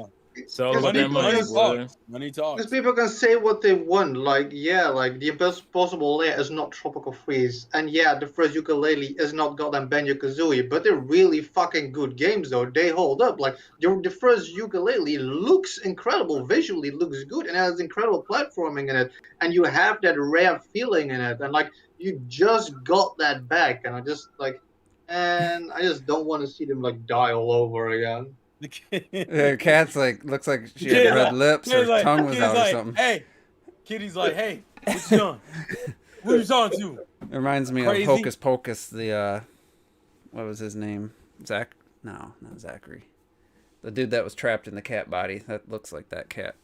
Oh, you're talking about Binks? Oh, I know you're talking about. Binks? Was that it? Yeah, I think it was Binks. But Okay. any other gaming news Oh, announcements? I'm gonna mention it because I do find it important. I know a lot of the fandom is excited about it. Nintendo has finally started so for those who don't know, most major fighting games like fucking Street Fighter have like pro tour circuits where like you do like a tournament around the world and then you offer like a cash prize for it.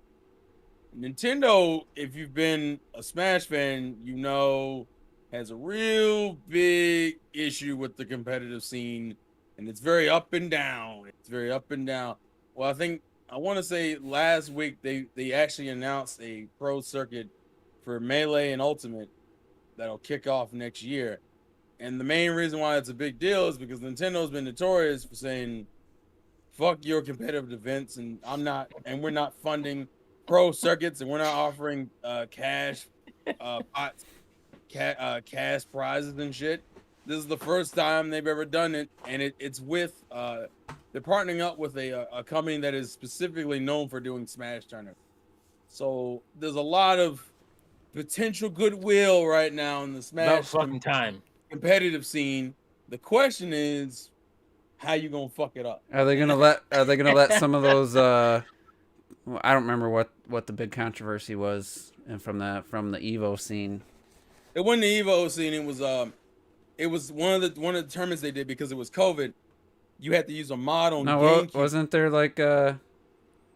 Wasn't there people getting accused of like sexual stuff? Oh, you're talking about that. I think that. Yeah, I was gonna say Nintendo. Are some of those players still gonna be able to play? A lot of those people are gone. A lot of those people have literally left the scene because obviously at this point they're either getting help, they've been in, or they're in jail.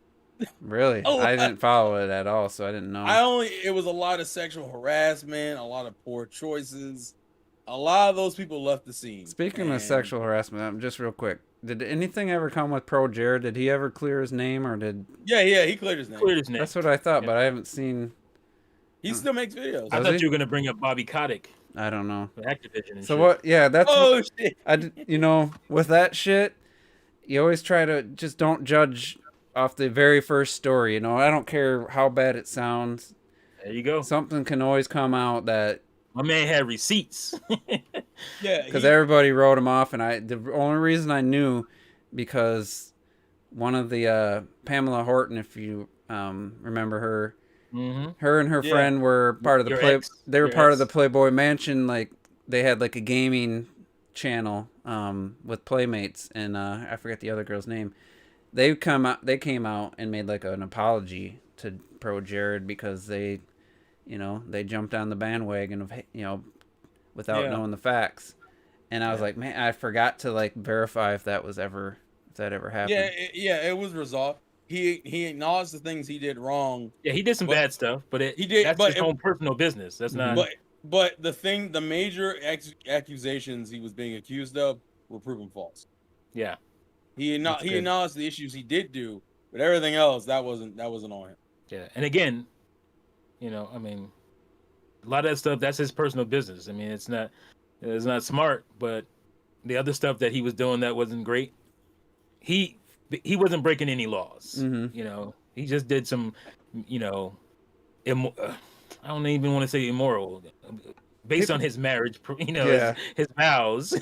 Yeah. He did some bad stuff when it came to that. So that's like that's his personal stuff. That's his personal business. It was only 3 months later. My problem is people will want to take this thing and say, yeah, everybody's vindicated. Yeah, no.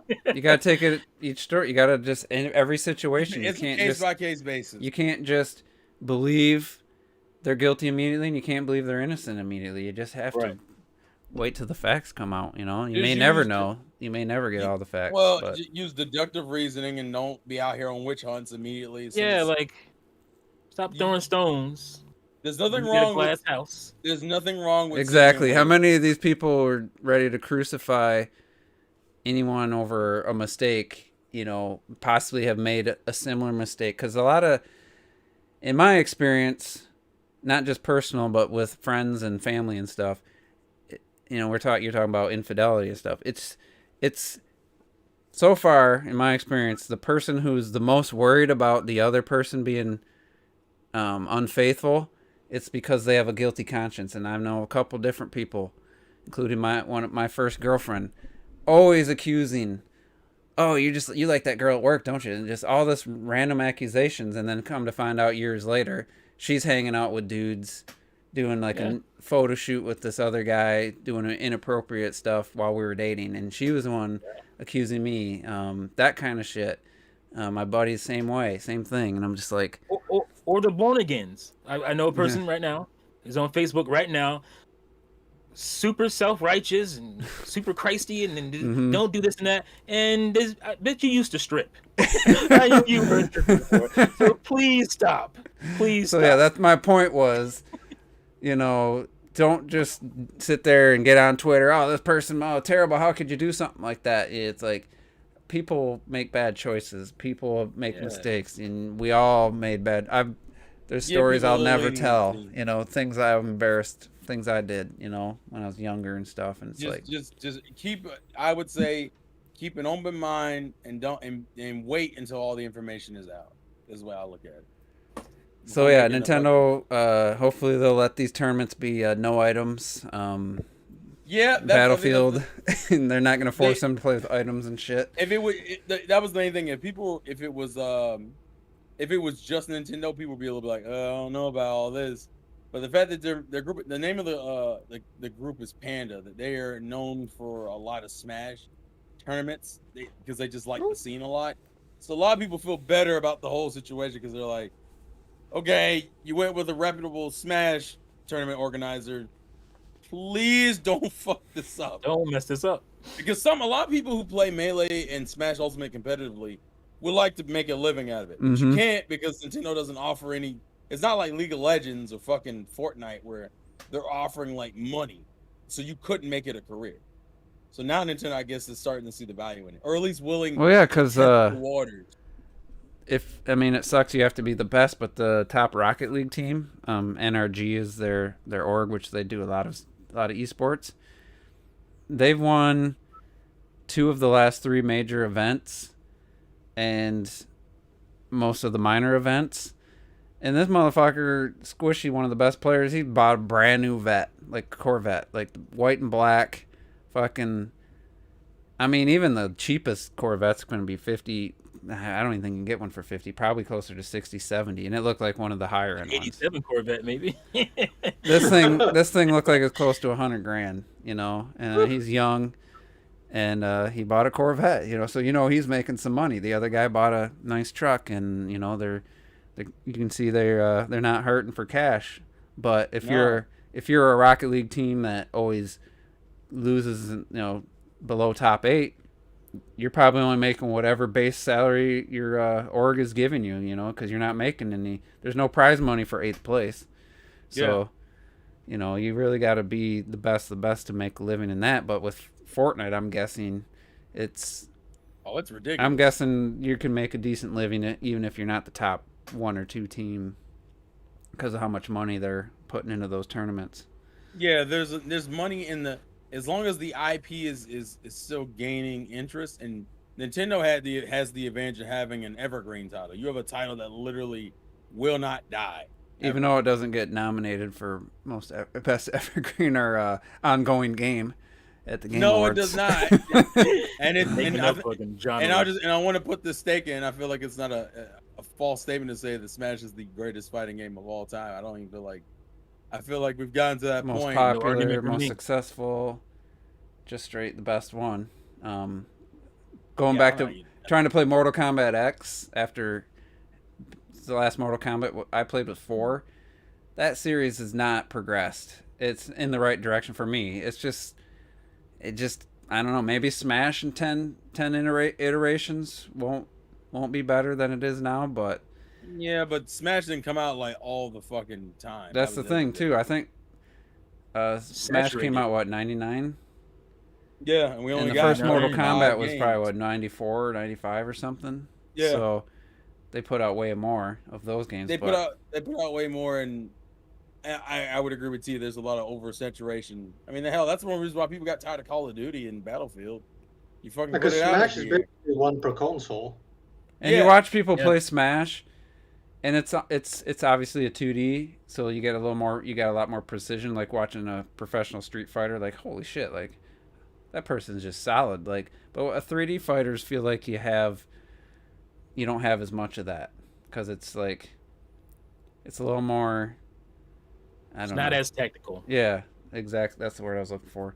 Yeah, but like the only fighting game that really hits that same way is like Street Fighter, and that's primarily because of its legacy. Like people, that's just, you grew up with that in the arcades and shit, and that'll never die. I don't think there's any other fighting game that comes close in terms of that level of. Yeah, might as well put on Smash anyway. Ken versus Ryu. There you go.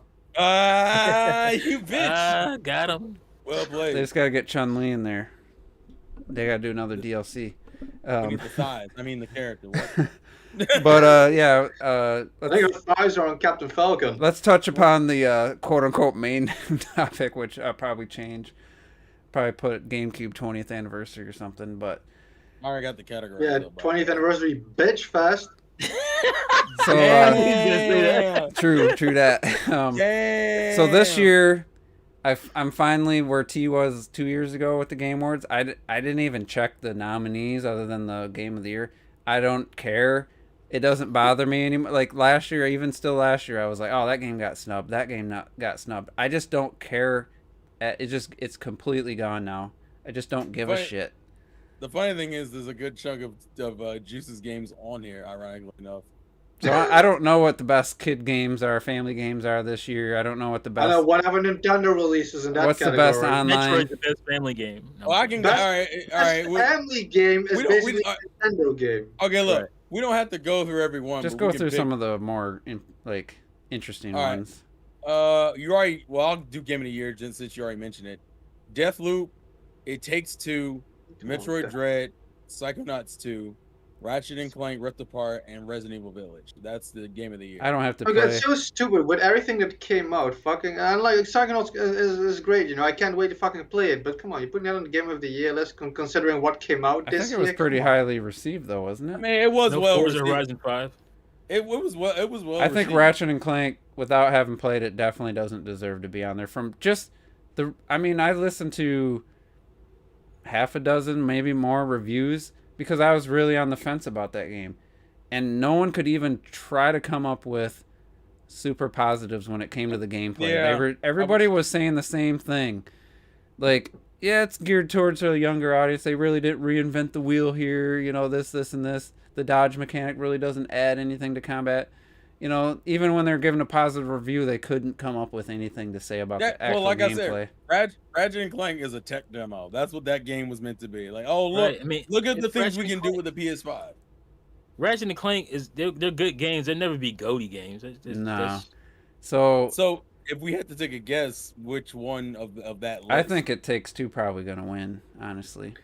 Like, Really? that game deserves to be on. I don't know if it's gonna win. I know but that deserves to be on. I think the it's gonna list be that or Deathloop.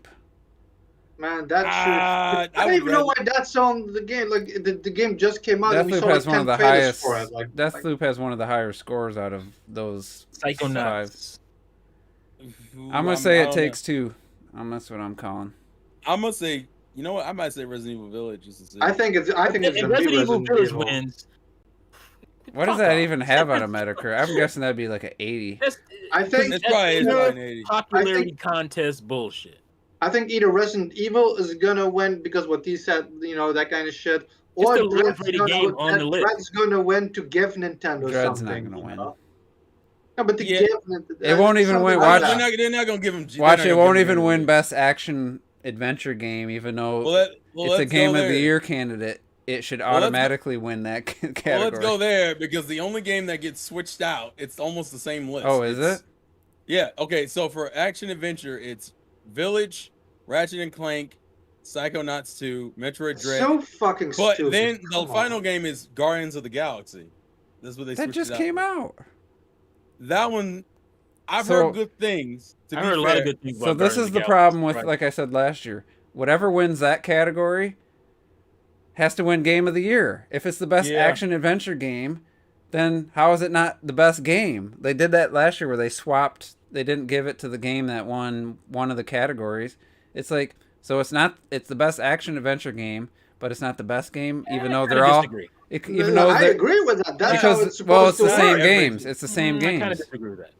Okay, but then let's go to. So let's go to if all 5 games of action adventure were the same 5 in Game of the Year, you don't think the same game should win both? It's not. Well, the only 2 games that aren't in there is Takes Two and Deathloop. Those are the only 2. Well, yeah, that those in aren't. there. No, because one Action could be better at the genre than the other games in the list, while Game of the Year is it's an encompassing industry thing that may not be the I best. guess, Action. but I mean, Now- if it's in the action adventure category, it should be an action adventure. But And then going into the action game, because that is a separate category, you got Back for Blood, Chivalry 2, Deathloop, Far Cry 6, and Returnal.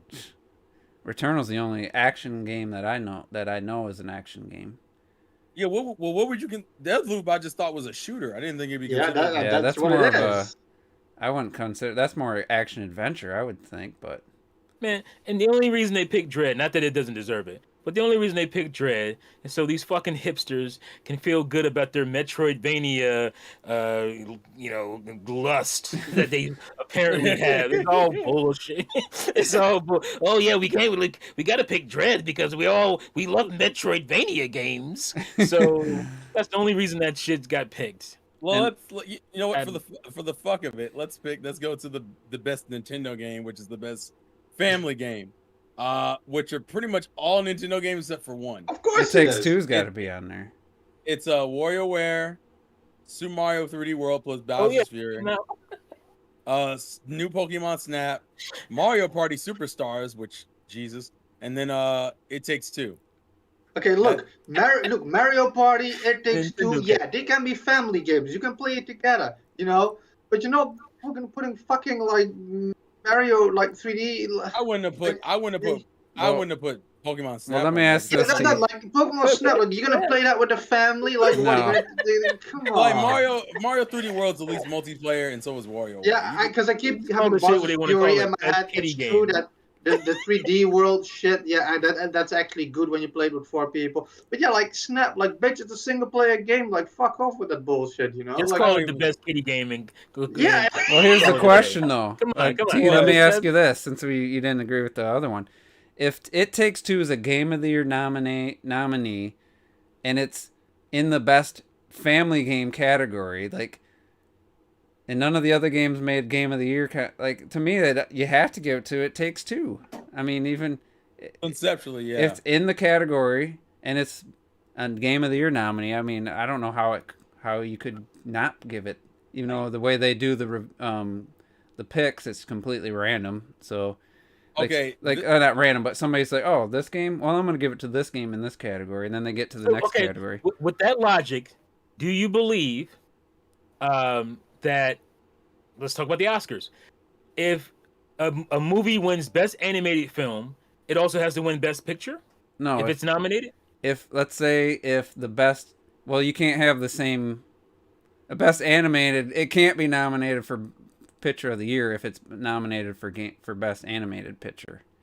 Look, I have a very good way of saying. I kind of agree with T, actually. At the Oscars, a movie can't be nominated for Best Animated and Best Picture. They're two. Because you're giving like a one weird or the example that doesn't compute with him. So here's what you got to do. Let's say you have a game like It Takes Two. You know, let's say It Takes Two wins Best Soundtrack. You know. And you say, well, he wins Best Soundtrack, so it should be Best Overall, so it should win Game of the Year. Come on, dude. Your example is way worse That's than mine. so much worse. But T's... You're trying to clown my example. T's example would be good. You're talking about one aspect of the game. You're talking about yeah. That don't mean you have a good game. Retro, I love your retroism. That's... I really do. No, because like T's they won Best Soundtrack. Juice isn't getting T's example because T's using animated versus real. But that's in the Oscars you can't. But all the games still have music in it. That's why the soundtrack is a better way of because in the Oscars, if it's an animated film, if it's nominated for Best Picture, it's not also nominated for Best Animated Film. Okay, I understand that. But my point was, if you take animated picture, if you have a list of animated movies, and obviously this is hypothetical. Yeah. It don't do that, right? I'm trying to get to the point of how this is working, because if you have a film that clearly beats all the best animated films, but then you have put it up against just all the films in general, it's not necessarily going to win Best Picture, right? Yeah, that's just because it beat all the animated films. Yeah, that's what I'm saying. Just because the game beat all the best action adventure games. No, you're reading me. Doesn't mean it's going to beat. I'm looking at you're looking at the opposite of me. The fact that, let's just say, It Takes Two, Best Family Game.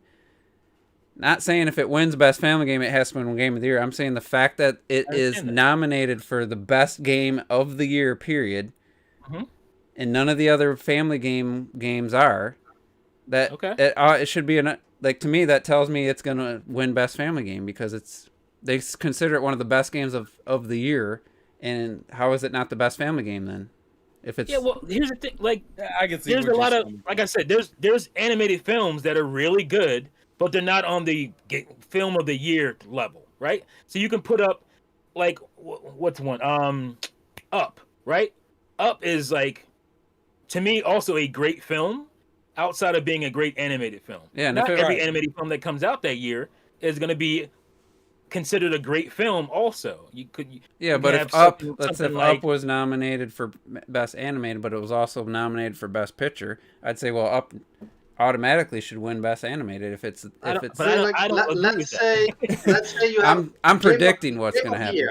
Game of the Year nominated. Let's say they judge you on 5 categories to be Game of the Year.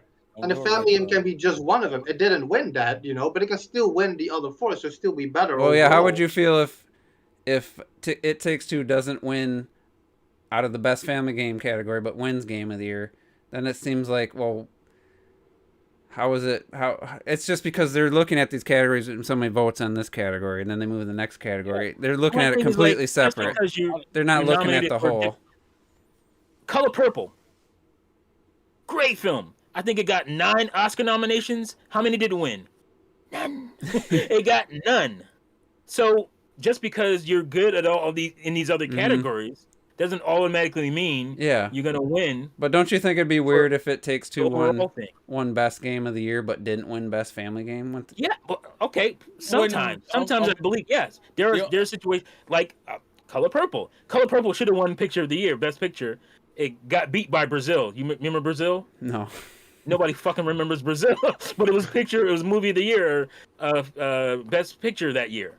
Nobody remembers it, but so that situation does happen where it's like, this clearly should have won both categories. Well, but just it like didn't. Tron didn't win best visual effects back in Right. So, that which should have. I'm gonna. I don't think it this was next, nominated actually, but This It might next have been category. nominated. Yeah. This next category I looked up would probably be more for Juice than anybody. Best audio design. let me guess. got- I don't know. Ratchet and Clank Rift Apart. Okay. I would hope Returnal because that's my pick. Okay. Resident Evil probably. Okay. Battlefield or Call of Duty. I'll say of the four you mentioned, 3 of them are right. 3 of them Battle are of on there. Duty. Maybe Forza got 2 more. Horizon. Okay. You're missing else? one more. What else? What else came out? The other one's gonna be kind of weird. Is it like a random It's weird in the sense that you wouldn't expect it on here, but It Takes Two? I've mentioned No. it before. I have mentioned it before. You got everything else but the last one. It's literally Returnal, Village, Ratchet and Clank, Forza, and Deathloop is the 5th one. Okay. Yeah, I kind of. You knew that, I knew personally Returnal because to me it's definitely the best audio design that I've heard in a long time. Maybe ever. Then you go to sound, you go to score and music, right? And the list is completely different. See, I'd have a different one too for score and music. I'd have Kana on there, but I'm sure that wasn't on No, there. it's not on there. You wanna know what? This is one of the Bowser's weirdest- Fury. Nope. It's near Replicant. Guardians of the Galaxy, Probably use license. Deathloop, Cyberpunk 2077, License music. and then The Artful Escape, which is like this indie. What category? This Soundtrack. is best music. Yeah, this is Music, best score but and music. they have licensed music usually wins like a game. I with feel like license. that's not. That's I feel like cheating. that's not. Yeah, I feel like that's not It's fair. bullshit. That's so Yeah. not fair. It's stupid anyway. Like the Game Awards, games that they always pick are basically everything that has been trending throughout the year, and everything Yeah. else just doesn't exist. What about And it's so RPG? bullshit. Was there 5 RPGs? I know There Bravely was, and you will be surprised. didn't Bravely Default 2 get snubbed. It did get snubbed, and it bothers me. You'll be Yeah, I was surprised. gonna say no, Bravely. Like No, The look, Final no, Fantasy no, 7 interlude. No, Integrate. it's not. It's not on there. I'm Interlude. surprised they didn't put it on there at all. So here's the list: Cyberpunk 2077. yeah, yeah. Shin one I Megami Tensei 5, Okay. Monster Hunter Rise, Tales of Arise, and Scarlet Nexus. I'm a little shocked. Scarlet because Nexus RPG. Those are these I don't movies. know because Yeah. that one. I guess technically it would. It be looked more considered- like a platinum game. but- Action It's more of an RPG. action game, but RPG elements. The only one I'm surprised they put Shin Megami Tensei 5 on there, considering that game came Well, out. they probably like, didn't have a lot of. Nobody played that shit. Nobody played it. They didn't have a lot of choices. Well, the it's one. probably, I'm gonna tell you right now, it's probably gonna be Tales. It'll probably be. The Tales. problem with Cyberpunk is I wouldn't be mad at that. It's Like going to be Tales. it sure. deserves it better be Tales over fucking the other shit. The first one you see, mentioned. you can't. The I problem don't I know. have with Cyberpunk Yeah, is fuck off with that shit. unless you had a good PC with a modern graphics card, you didn't have a good experience. I guess on PS5 and Series X it was solid, but for the majority of people who bought that game, it was a broken, buggy mess. So to nominate it is just an yeah, insult. that's It's bullshit. an insult to Yeah, gamers it's and everybody who bought that clearly a shit. Controversy plug because it's like, who even remembers Cyberpunk as an RPG? Like nobody. I wouldn't even nobody thought thinks that. of I wouldn't Cyberpunk. even It thought is. that. It technically is, but nobody thinks of it as an RPG. No, you don't. You wouldn't. But That when was just 90% of the Flash pick. That's what that shit. 90% of the people who played it got a shitty, buggy, broken experience, and you shouldn't. Yeah. Jeff Keighley he has no fucking shame. We know that from his Kojima shit. He's so a whore. It's to no me, shame. that just really brings down the Game Awards even more. The fact that he put that game got That's a what I mean. category. Because Cyberpunk was trending for like half the year, so that's how they know it should be on there and shit.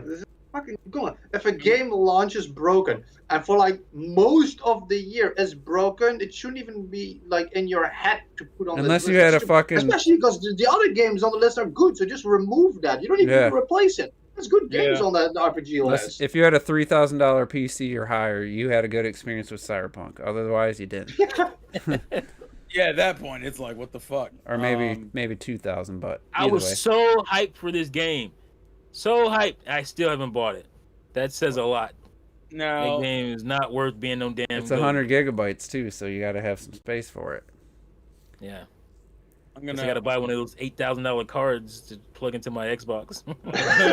Jesus Christ. So I guess the next one I'll jump to is let's do art direction. Fuck it. Art direction. Let me think. Yeah, go ahead and go for it. It's five. Psychonauts, Deathloop, Ratchet and Clank. She fuck off! Come on, really? Yeah, all Cyberpunk. three of those No. No. What else came out? Art style. Resident art Evil. style. No. It Takes Two. No. Bravely Default. Juice, you mentioned the game before. That's your hand. How is Bravely Default not in any of these fucking That categories? bothers me. Yeah, like, it That should pisses definitely me. be in this one. It's not. Just art, RPG, How is it not an soundtrack, RPG? like, come It's It's on. not pushed out. Returnal, is it? It got pushed out for Cyberpunk. No, not Returnal. What else did I say? There's another one you mentioned, and it wasn't on the list, but it was. Cyberpunk is taking its place. I don't even know. Scarlet why Nexus doesn't have art style either. Nope. Jesus. I It's, give up. It's Kana. Oh, Kana. Oh man, It's Kana. Failed. Kana, and then Artful Escape. That's the other one. Kana does. I should have thought of that one. That's one category it definitely deserves. That and the music for me. This Artful Escape is like fucking Control. I gotta Google that afterwards because that's a game like Yeah, nobody right fucking now. heard of that shit. Right here, right now. Who's gonna win this category? It's Psychonauts 2. I want to say Probably- Kana. I want to say Kana. What other? Didn't they have a similar category to art style or not? Isn't there a It's visuals that- or graphics? Oh, you're talking about game direction? No, I thought they had one that was like art style, but it was like more graphics related. Or that's just something we do, but Yeah, that's something we do. I'm looking now. I don't see anything else. all right. Art, game direction was the other one, which That's you'll gonna be the surprised. usuals, probably. It's the usuals, but there is one that you will be a little surprised it's in there. But you can go through the usuals if you want to. Just check them off for us. Okay, Deathloop, It Takes Two, Psychonauts, Ratchet and Clank. Come on. There's one other How one. is? I mean, I haven't played it, but god damn it, game It direction. was a really good year for There's gaming one on on top here, of and I- that. and That's I the will- list over and over. I will say Monster this. Hunter? No, No. Flight Simulator. it would be Forza something- Horizon. Nope. That got nominated for something. It's for the Racing. sports game. Sports and racing. Bullshit. It's a Juice is a game I would expect you to mention. I'll say that. What category? Best direction? Yeah, game direction. Metroid Dread. No, No, fuck that. I'll tie it to you. You're overthinking it. I don't I'll know tell what you. we said so far. It's something. It's a game I specifically would tie to you. Of our group. Returnal? Returnal. Yeah, Nice. they threw that. Oh, I thought in- he said Returnal already. Nah, he went through. Not for that category. Not for that category. Ah. I gotta The say, I mean, I know it had some issues at launch. I didn't get it at launch. It's a well put together game. Like it's. I guess I'll throw fighting game in here. This one's probably the weird one. Jump Force. There's a couple of them. Oh, that was last year. My bad. No, No. no. There's not even. Mortal Kombat 11 Definitive Edition Director's Cut. Okay, I'll say this. One of the games I would tie to T, I know has history with this series. Streets of Fatal. Rage. No, Not Fatal Fury, but King of Fighters. no. No. You're going down the right road. But it's around that era. Samurai Showdown. No. No, That was it's last. T. I'm surprised. T. There's only what came out. Streets of What came out Rage. this year. Oh, that was came last out year. this year. That, And it I'll say this, when it came out with like no fanfare whatsoever. Like you should have been excited about it, but you couldn't be. it begins. It's it begins with Shenmue. a, 3. I don't know. it's in that era, but it's come on. It's Virtual Fighter. what? Virtual Fighter. Yep. That's Wait. not new. Virtual Fighter what? 5. I was gonna say Virtual Fighter in the beginning, but it's like that came out this year. It's Virtual Fighter 5. But That's it's what just they a put in. remaster. It's Ultimate Showdown. Them Virtual Fighter. motherfuckers. That game is Okay. old. The That's like a other 7th or 8th gen game. The other ones you're not gonna get, so I'm gonna just tell you. The That's sad. the Nickelodeon All-Star fighting game. The Guilty Gear Strive. Okay. Okay. Melty Blood Type Lumina. And then the last one is the Demon Slayer fighting game that came out like a month or so ago. All right, So that so was a fighting game. Damn. That is a fighting game. It's just not a. It's kind of Okay. lackluster. What about Fighting games used to be the #1 genre, Mhm. folks. Now look at. remember now they look at it. what was it last year, year before they had to have that Force what was it? Jump Force? Jump Force. Yeah, Trash. that Jump Force I wanted. Oh, and by the That's way, right. they took that off. You can't buy that anymore. You can't even buy it. Yeah. They literally delisted the game. So what I is feel like the best the ongoing games like? that was the next That's category got to I be was on. Fortnite. That's got to be Call of Duties, whatever that's called. Apex. No. Maybe they don't Apex? count Halo. 'Cause Halo's not. Yeah, you got 3.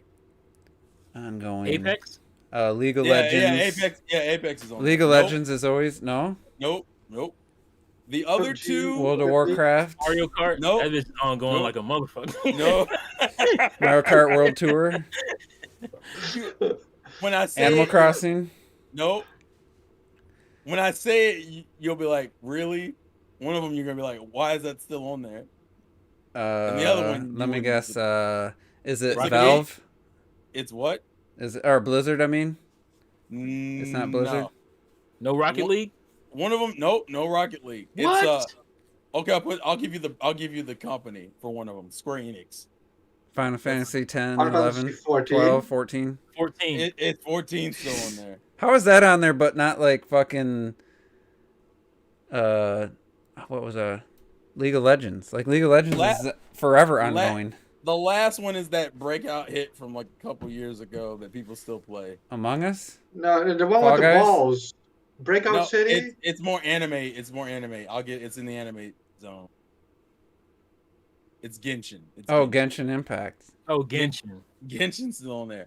Yeah, it's fucking Apex, Final Fantasy, Fortnite, Genshin, and Call of Duty Warzone. Oh man, what a roster. Yeah, Rocket League always gets snubbed.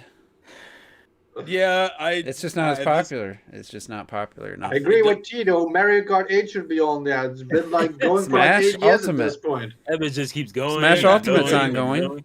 They're not gonna put. It has to on have there. a season, probably. It has to have specifically have It's seasons. gotta have be releasing new stuff. Well, tell us what the best esport event Damn is. it! I hate that you're literally on the one I just picked. That's the second time. Go for it. You're Best gonna guess at least- esport event. So you got Oh no! Fortnite. Wait, you said esport event. I thought you meant game. Oh, either or. Same esport category. event. It's gonna be Well, the same list. Let's go for the game first. Esport. Game. Fortnite, League League of of Legends. Nope, Fortnite's not on there. What? League of Legends. League of Legends is though. What's that other one they like? Not Rune. What is that one called? The 2. It's a 2. It is a 2. What the hell is that called? You're so close. Oh, Destiny. No, No, it's I think it's a- Valve. You're right, God. You're so close, Juice. You're so close. Oh, Team Fortress. No. no, you're close. Does it have an R? Does it have an R in the in the name? It does not have an R. R. It starts with a D. I know Did, you did, know did, did, oh, it's on the tip of my tongue. I know you know what it is. It's on the tip of my tongue. I know Fucking you know what it is. I know it's a short. It's Dope. Dota. huh? Yeah, Dota? it's Dota. Yeah. Yeah, League of Legends and Dota. What's the category? Esport. Esport. Yeah.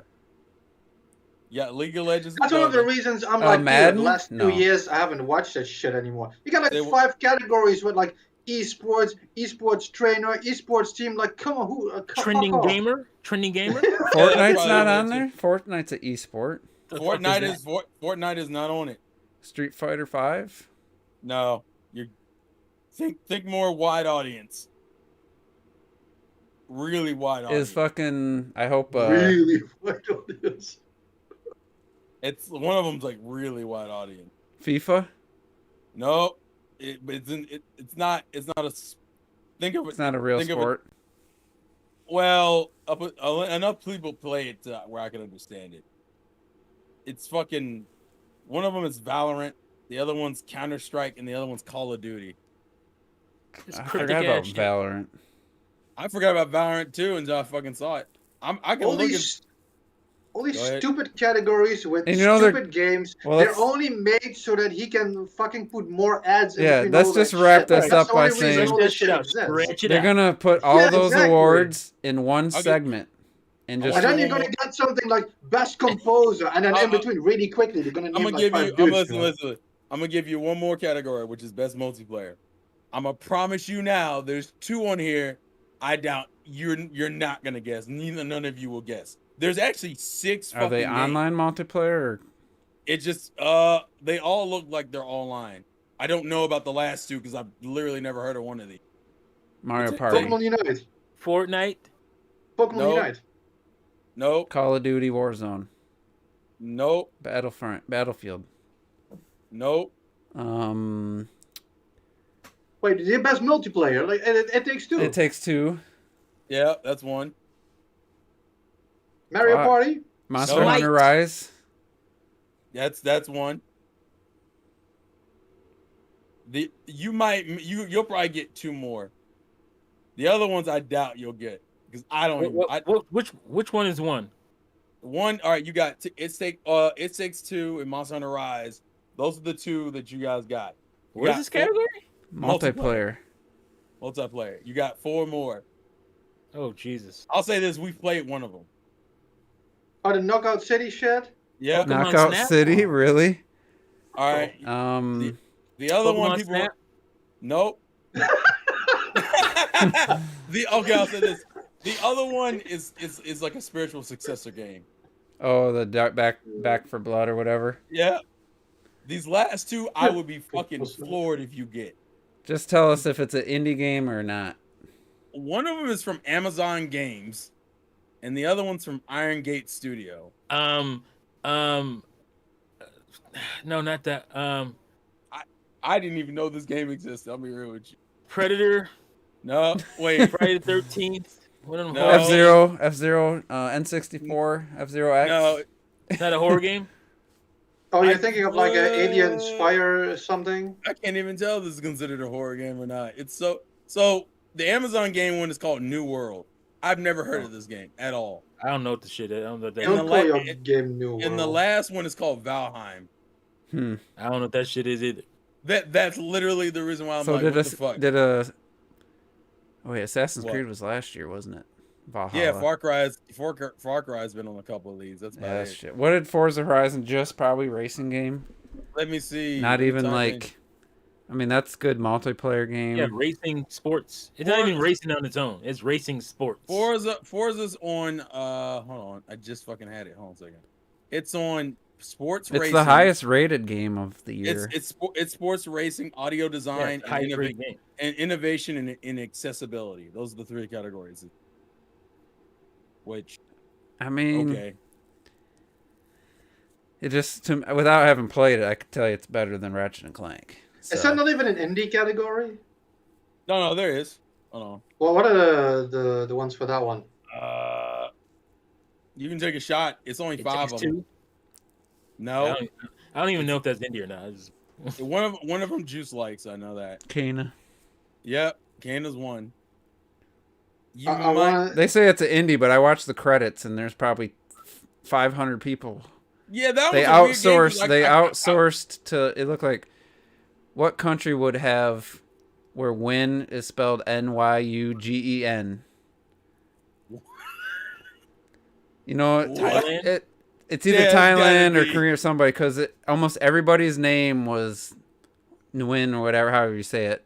Yeah, And they outsourced one of their, like the graphics engine or something, and it had like 100 names.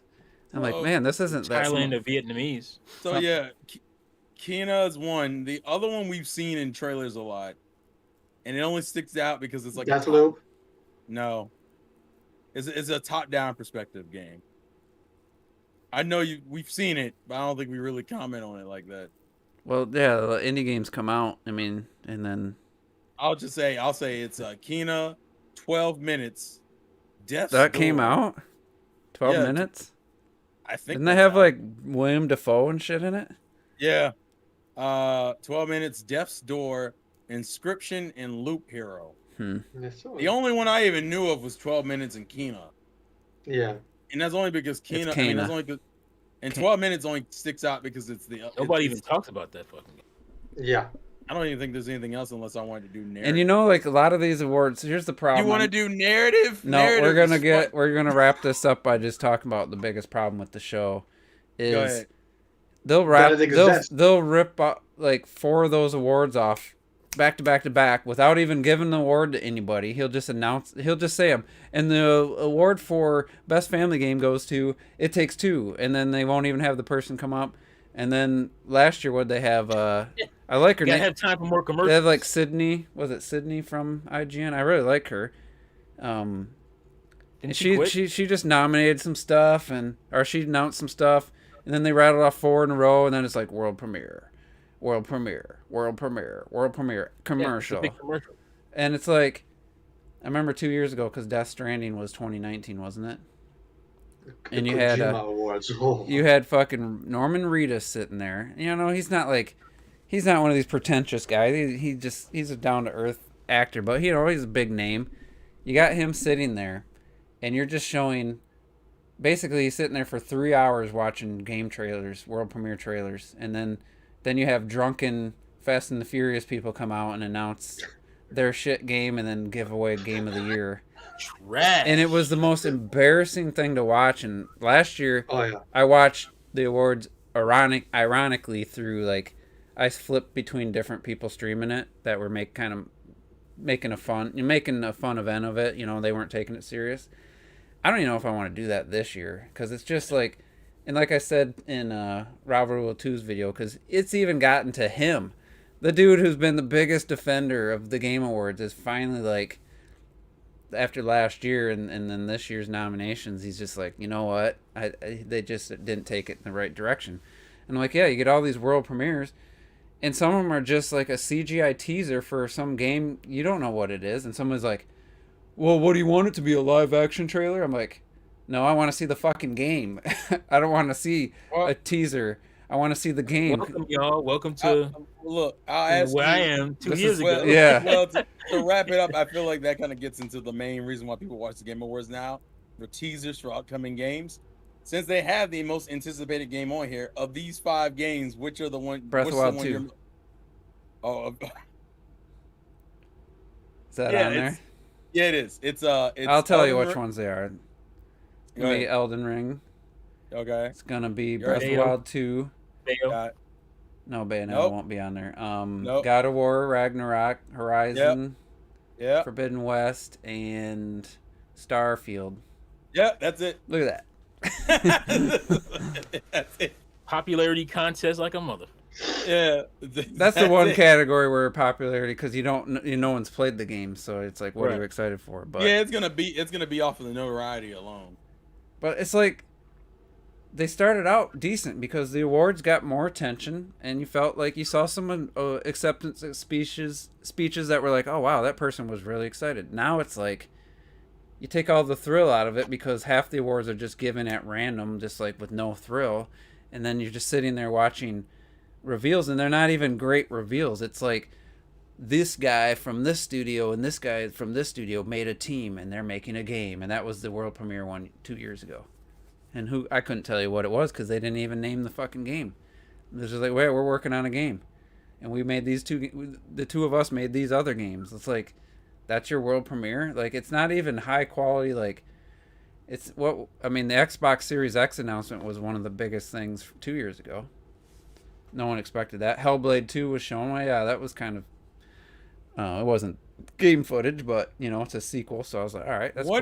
What is the situation on that game? Because it feels like we've heard nothing about it. The situation is, they don't want to show the actual game, but they want to update people on all this stuff they're doing, like recording like sounds in a cave to get the so they can get the echo and sound effects, which I like. I mean, to me that's cool stuff, but that's all we know. That's all the stuff they're posting right now. Is like, hey, Well, they're recording that kind of stuff.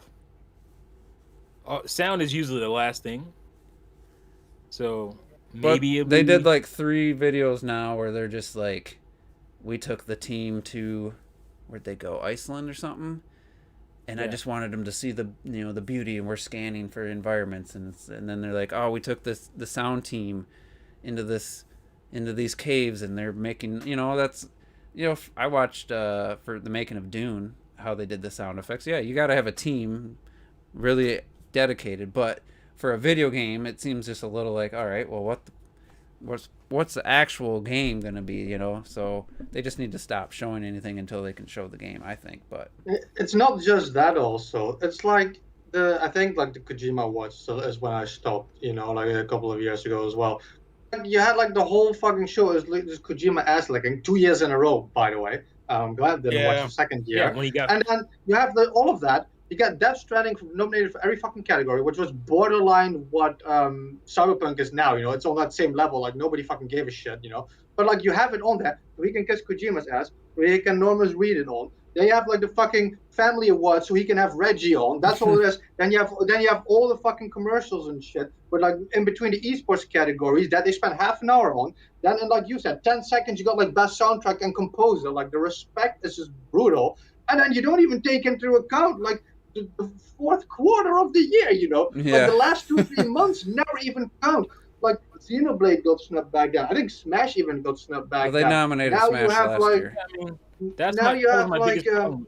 yeah, like half the games never fucking count, and a lot of companies purposely save those games for the end of the year. Like, come on, do it in fucking January Immortals, or worst case December. Come on. My problem when the priority is clearly not the giving out the awards, not the game. Yeah.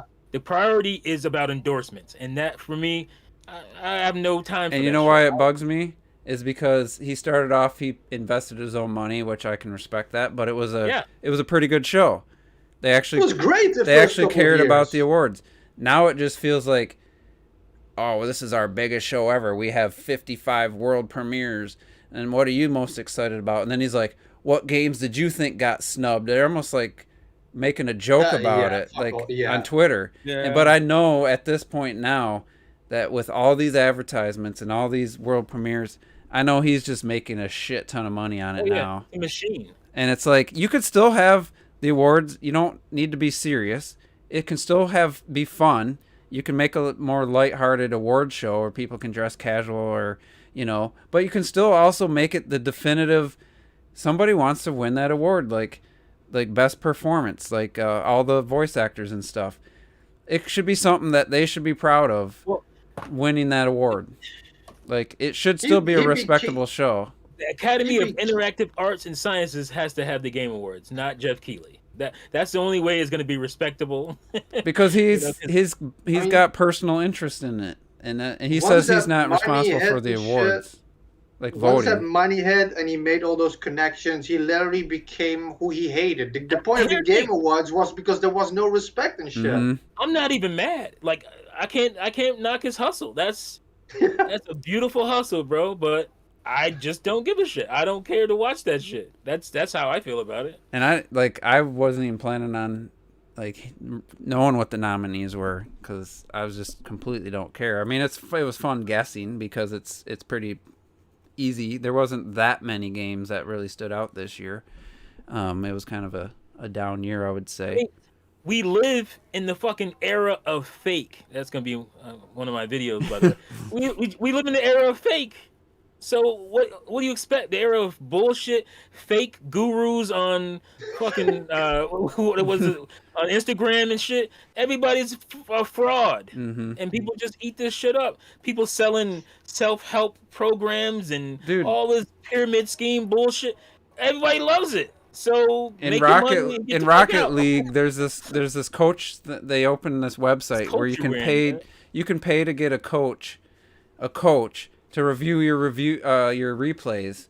And one of the bigger YouTubers, he went to 3 different coaches and showed them the exact same replays, and they all said something he was doing completely different. Completely different. Not one person said the same thing. So it's like they're not even professionals. It's just like some failed person who tried to be a Rocket Leaguer and failed. And now he's a coach. And if you get enough popularity, people pay you $50 for you to just review a couple of your replays, and then they just like, yeah, you should have been here instead of here. You went this way. You should have turned around that way and hit the ball. It's like, you're not going to remember that one thing he told you. Like, you need a coach to work with you for probably a month at least to actually get better. And these guys, I don't know if they're actually making a ton of money on that, but yeah, you're right. There's a lot of supposed gurus on there, and everything's fake, man. We live in the era of just fraudulence and fakeness, and I'm just surprised how many people don't see it. Like, it's all, everything's a fucking scam. It really is. And Game Awards, I told you 2 years ago, is a fucking scam. I know, and like I said, last year I watched it through other streamers and just kind of had it on in the background. I was playing. I had the Switch in handheld mode for the, one of the rare times I was playing something last year. Hyrule Warriors, I think. And, yeah, but I don't even think I want to do that this year. Like, I don't even want to have it on. Like, I'll watch somebody's highlight reel. Yeah. My boy, I mean, if the 1 or 2 trailers that clocked it will link. If Metroid Dread wins, I'll be like, yeah, that's cool. I'm surprised, but yeah, that's cool. But it isn't gonna be like, it isn't gonna mean that much. It's gonna be surprising. It's still not gonna mean shit. It might make you feel good inside as a Nintendo fan. But I don't think there's any way they give it to. That's it. The funny thing is the other thing is, depending on how you look at it, cat's going somewhere she shouldn't be. I don't think a Xbox Psychonauts 2 is technically Xbox now, but when the game was started and stuff, it was multi-platform. But when is this like a true Xbox exclusive, not bought later on in development, like ever been nominated for Game of the Year? It's almost like it's been a while because they haven't been. They haven't anything good. Sunset Overdrive. I feel like that was, but I'm not sure. Well, wasn't Hellblade? Or no, that's not them. That was an independent game when it came out. Minecraft? No. Yeah, Sunset might be the only one I can think of. Sunset, yeah. If that was even. And it's like Halo Infinite's been getting. Sure it was. Halo Infinite previews sounding really good. Was that going to be nominated next year? Because Smash got nominated the following year, but there's no way it was going to win. There's people mad that it even got nominated. And it's just like, why not have it does January? come out in December, which is why not have the Game Awards in January though? I don't know why like every other award show on the planet. Why does why does he think that's the sweet spot for when they release it? I guess it's like it's a pre-Christmas hype, I guess. I don't know. Yeah, but then do it like worst case December. I'll tell you why. He's got to get his funds in for the end of the year. He got to get his tax money in. He got to get his taxes in so he can file for next year's taxes. You can't do that shit next year. You got to, you lose money that way. So it's a fucking tax scam. That's what this shit is.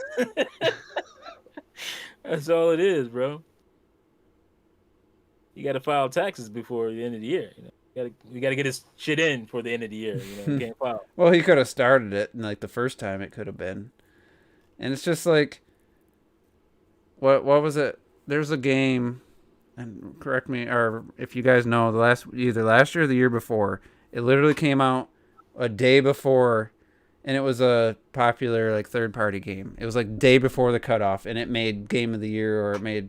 Yeah, that was Death Stranding, I think. They Death Stranding came out later. Death Stranding had time. They pushed it back like a week for Death Stranding. That's right. Came out, because that wouldn't have made the original cutoff. Yeah. I mean, what kind of... That's just bullshit extraordinaire. Wow. And I was so happy last year not watching get this excited game. and then show up for it. I'm like, do you know what the bullshit this is? Like, it's just so fraudulent. I don't mind people watching it. It's like, it can be entertaining. Yeah, So I'll probably casually Yeah, watch it. really putting any entertaining putting watching any stock in esports it shit is for like just half an hour. that's what No, I'm they laughing rip about. through the esports. They go through the esports stuff fast, and then they have art like music. Like they had Green Day last year, the year before, and it's like, I mean, I like Green Day, Beautiful. Yeah. but they just come. They didn't talk. They just come out. They played 2 songs and we're off. And it's like, But again, see again, like they do that. They did that the year before that too. Have fucking video game composers on, play some video game well, shit. You know, they did like a nice They did do montage it a couple once. 2 years in a row now, where they took the themes from the Game of the Year nominees, and they did like an orchestra for it. I mean, that was cool. They need to do some shit like Nintendo did with the Zelda orchestra and all that kind of shit. I think he did do an orchestra one year, or maybe that was E3. Have But, Koji Kondo come up there, do his Exactly. thing, but I don't mind like if a artist did a song for a game and it was and people know it, come out and perform that. But I don't know. Anyway, that's enough of we're boring people. People are dropping out. I didn't really want to talk about the Game Awards. It just wasn't really. We talked about enough, but now you can leave it as your title and shit. yeah, We talked Yeah. we talked enough. So we gave it At the about end, an hour. Anybody- We gave it about an hour. So Terrell, you're gonna have it on. You're gonna actually like put it on the background or what? What day is it again? I forget. I don't know. Fuck. Hold on, let me December. look. Let me look. It's in December. That's all I know. It's December 9th. And before we go, I just want to make It's officially. a Thursday night. Fuck you. I got to make an official prediction for the Resident Evil movie. Not that I care about Rotten Tomatoes, but I'm gonna guess under 20% Rotten Tomatoes score. That's my prediction. I heard that it had like a $40 million budget, and they're not really. $40 million. I don't know if that's true, but I've heard just one person talk about it, and I'm like, yeah, this person's opinion sounded like my first impressions based on that trailer of what I was feared it was going to be. It could still be entertaining, but I'm going to guess make 2 or 3 great low budget films with $40 million. But I mean, for a movie like Resident Evil, I mean, I don't know how much money those other ones made, but that seems pretty low to give somebody to make a Resident Evil movie that's a wide known franchise. So maybe that's not true. Maybe that was inaccurate, but I'm not expecting much from it. I think it's going to be pretty bad. Just looking at the cast, I was worried, but Fucking Blumhouse does movies $10 million, and those movies will probably be way better than this Resident Evil movie. So yeah, I just that one with the dude that had like he had like these crazy abilities and shit. what Nobody was that? saw it.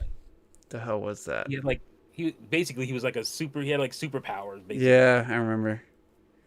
But I will say, apparently Leon is the comedic relief in the movie. So well, Leon is a comedy. I don't know if I would have done that. So Leon's people the need to comic learn that relief. not every movie. If you're needs going off fucking now, here's the comedic thing: if relief. you're going off of Resident Evil 2, that kind of works. not Kinda. really. I mean, he's a It- he's a it's rookie more- cop who's by the books and still believes in people and stuff, and he's just like a complete idiot goofball in this, where he's just incompetent. Oh no, that's what you mean there. Yeah, and it's for humor's sake. It's like you're Yeah, you're Gotta make laughing it at scary him. before you add comedic relief. well, you need relief considering- of something. Considering he becomes like an action movie hero in 4, it's like what the fuck? You're saying $40 million like that's low. I'm looking at him like $40 million for that. I don't know. Well, Where did they put? Where did They they got spend the some money visual on? effects in it, some CG and Well, stuff. it only takes place what in the police station in the fucking Mansion. They did the mansion. You really wouldn't need that much. Remember I would have District rather 9? have been a $10 million just horror film District in 9? District 9. How much that cost? I don't know. It's $20 million. Was it? Yeah. Damn. Yeah, I don't know, man. It might have been that much. It might have been cheaper. It might be 15 or something. I would have rather Yeah, just I had would it been really a straight horror film in the mansion. Forget. And I know that the series has gone beyond just horror and stuff. And if you're trying to capture the essence of a B movie, which is what Resident Evil was initially. Also, airs, I would say at least 2 and the earlier games, well, two is a little bit more. The remake for 2 was, I think, if you adapted that, would be fine. Yeah, I don't think the stories are trash. Some of the villains are over. I would say 2 and Or 3. what do you call it? Overacting.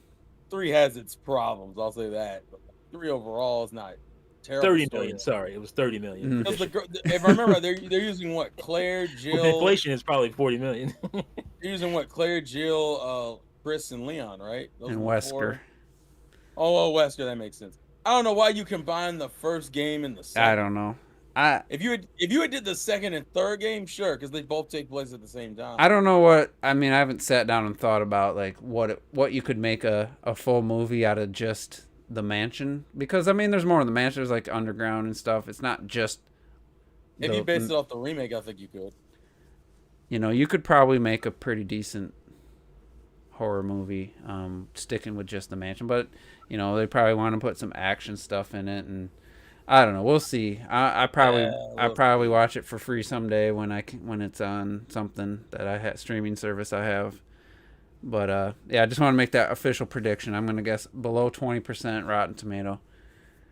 Even though some of my favorite movies are like 30-40% Rotten Tomatoes. I would say 30. I'm gonna give it 30. That bummed me out, man. Especially because you didn't have to. You didn't have to go the direction you're going. That's what makes me mad about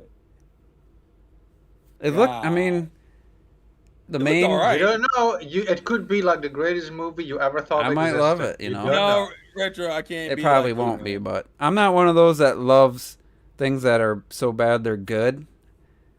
Like I'm not a big fan of. Some things are just actually good and not bad. Yeah, but you know the whole thing where people are like, oh, that's so bad, it's good. I love it, it's so bad. I don't really have those type of. I don't feel that way. I like a movie that I'm like, yeah, this probably isn't gonna be loved by everybody, but you know, like King Arthur, the last King Arthur. It's like I know not everybody's gonna love this movie. I really liked it. I didn't think it was so bad. It was good though. Like I don't really have a movie that I have that where those feelings for. Like, oh, that's so bad, it's good. I just keep watching it. If it's just so bad, I just usually don't watch it again. You know, that's how I am. Like The Last Airbender, that is the worst movie I've ever seen. And yeah, if I watched it with a group of Airbender fans and we made fun of it, that would be fun. Like to watch it and just rip it. I would like that. But anyway, Or this shit is your fault. Yeah. This is your fault. My fault. Yeah, I didn't. I bought this because you recommended it. Oh, did I? Really? Yeah. I never liked the movie. I said it was trash, and you recommended I give it a second look and watch the extended cut. So, Damn. Was that recently or? Because I just really, because I thought you had said you had already rewatched it before me when I told I you. had, but it was a long time ago when I rewatched it. Because I just watched it earlier this year, and I was like, I actually liked it more this year than I did when I initially saw it. Yeah. I don't know. It worked for me this time. But So, it better be good. but my expectations were like, this is probably the last time I'm ever gonna watch this movie, and I might just like drop it off to Goodwill, and then I was like, it's not that bad. When I went to see it, I was like, oh, this is gonna be amazing. It's got like everything I like in it. Mm-hmm. That shit was all flash, no substance. Yep. But anyway, let's get out of here. Thanks everybody for tuning in, and next week we'll go over the snubs, the awards briefly. I don't want to spend too much time, but yeah, we'll see you next week. Didn't realize we went that far past.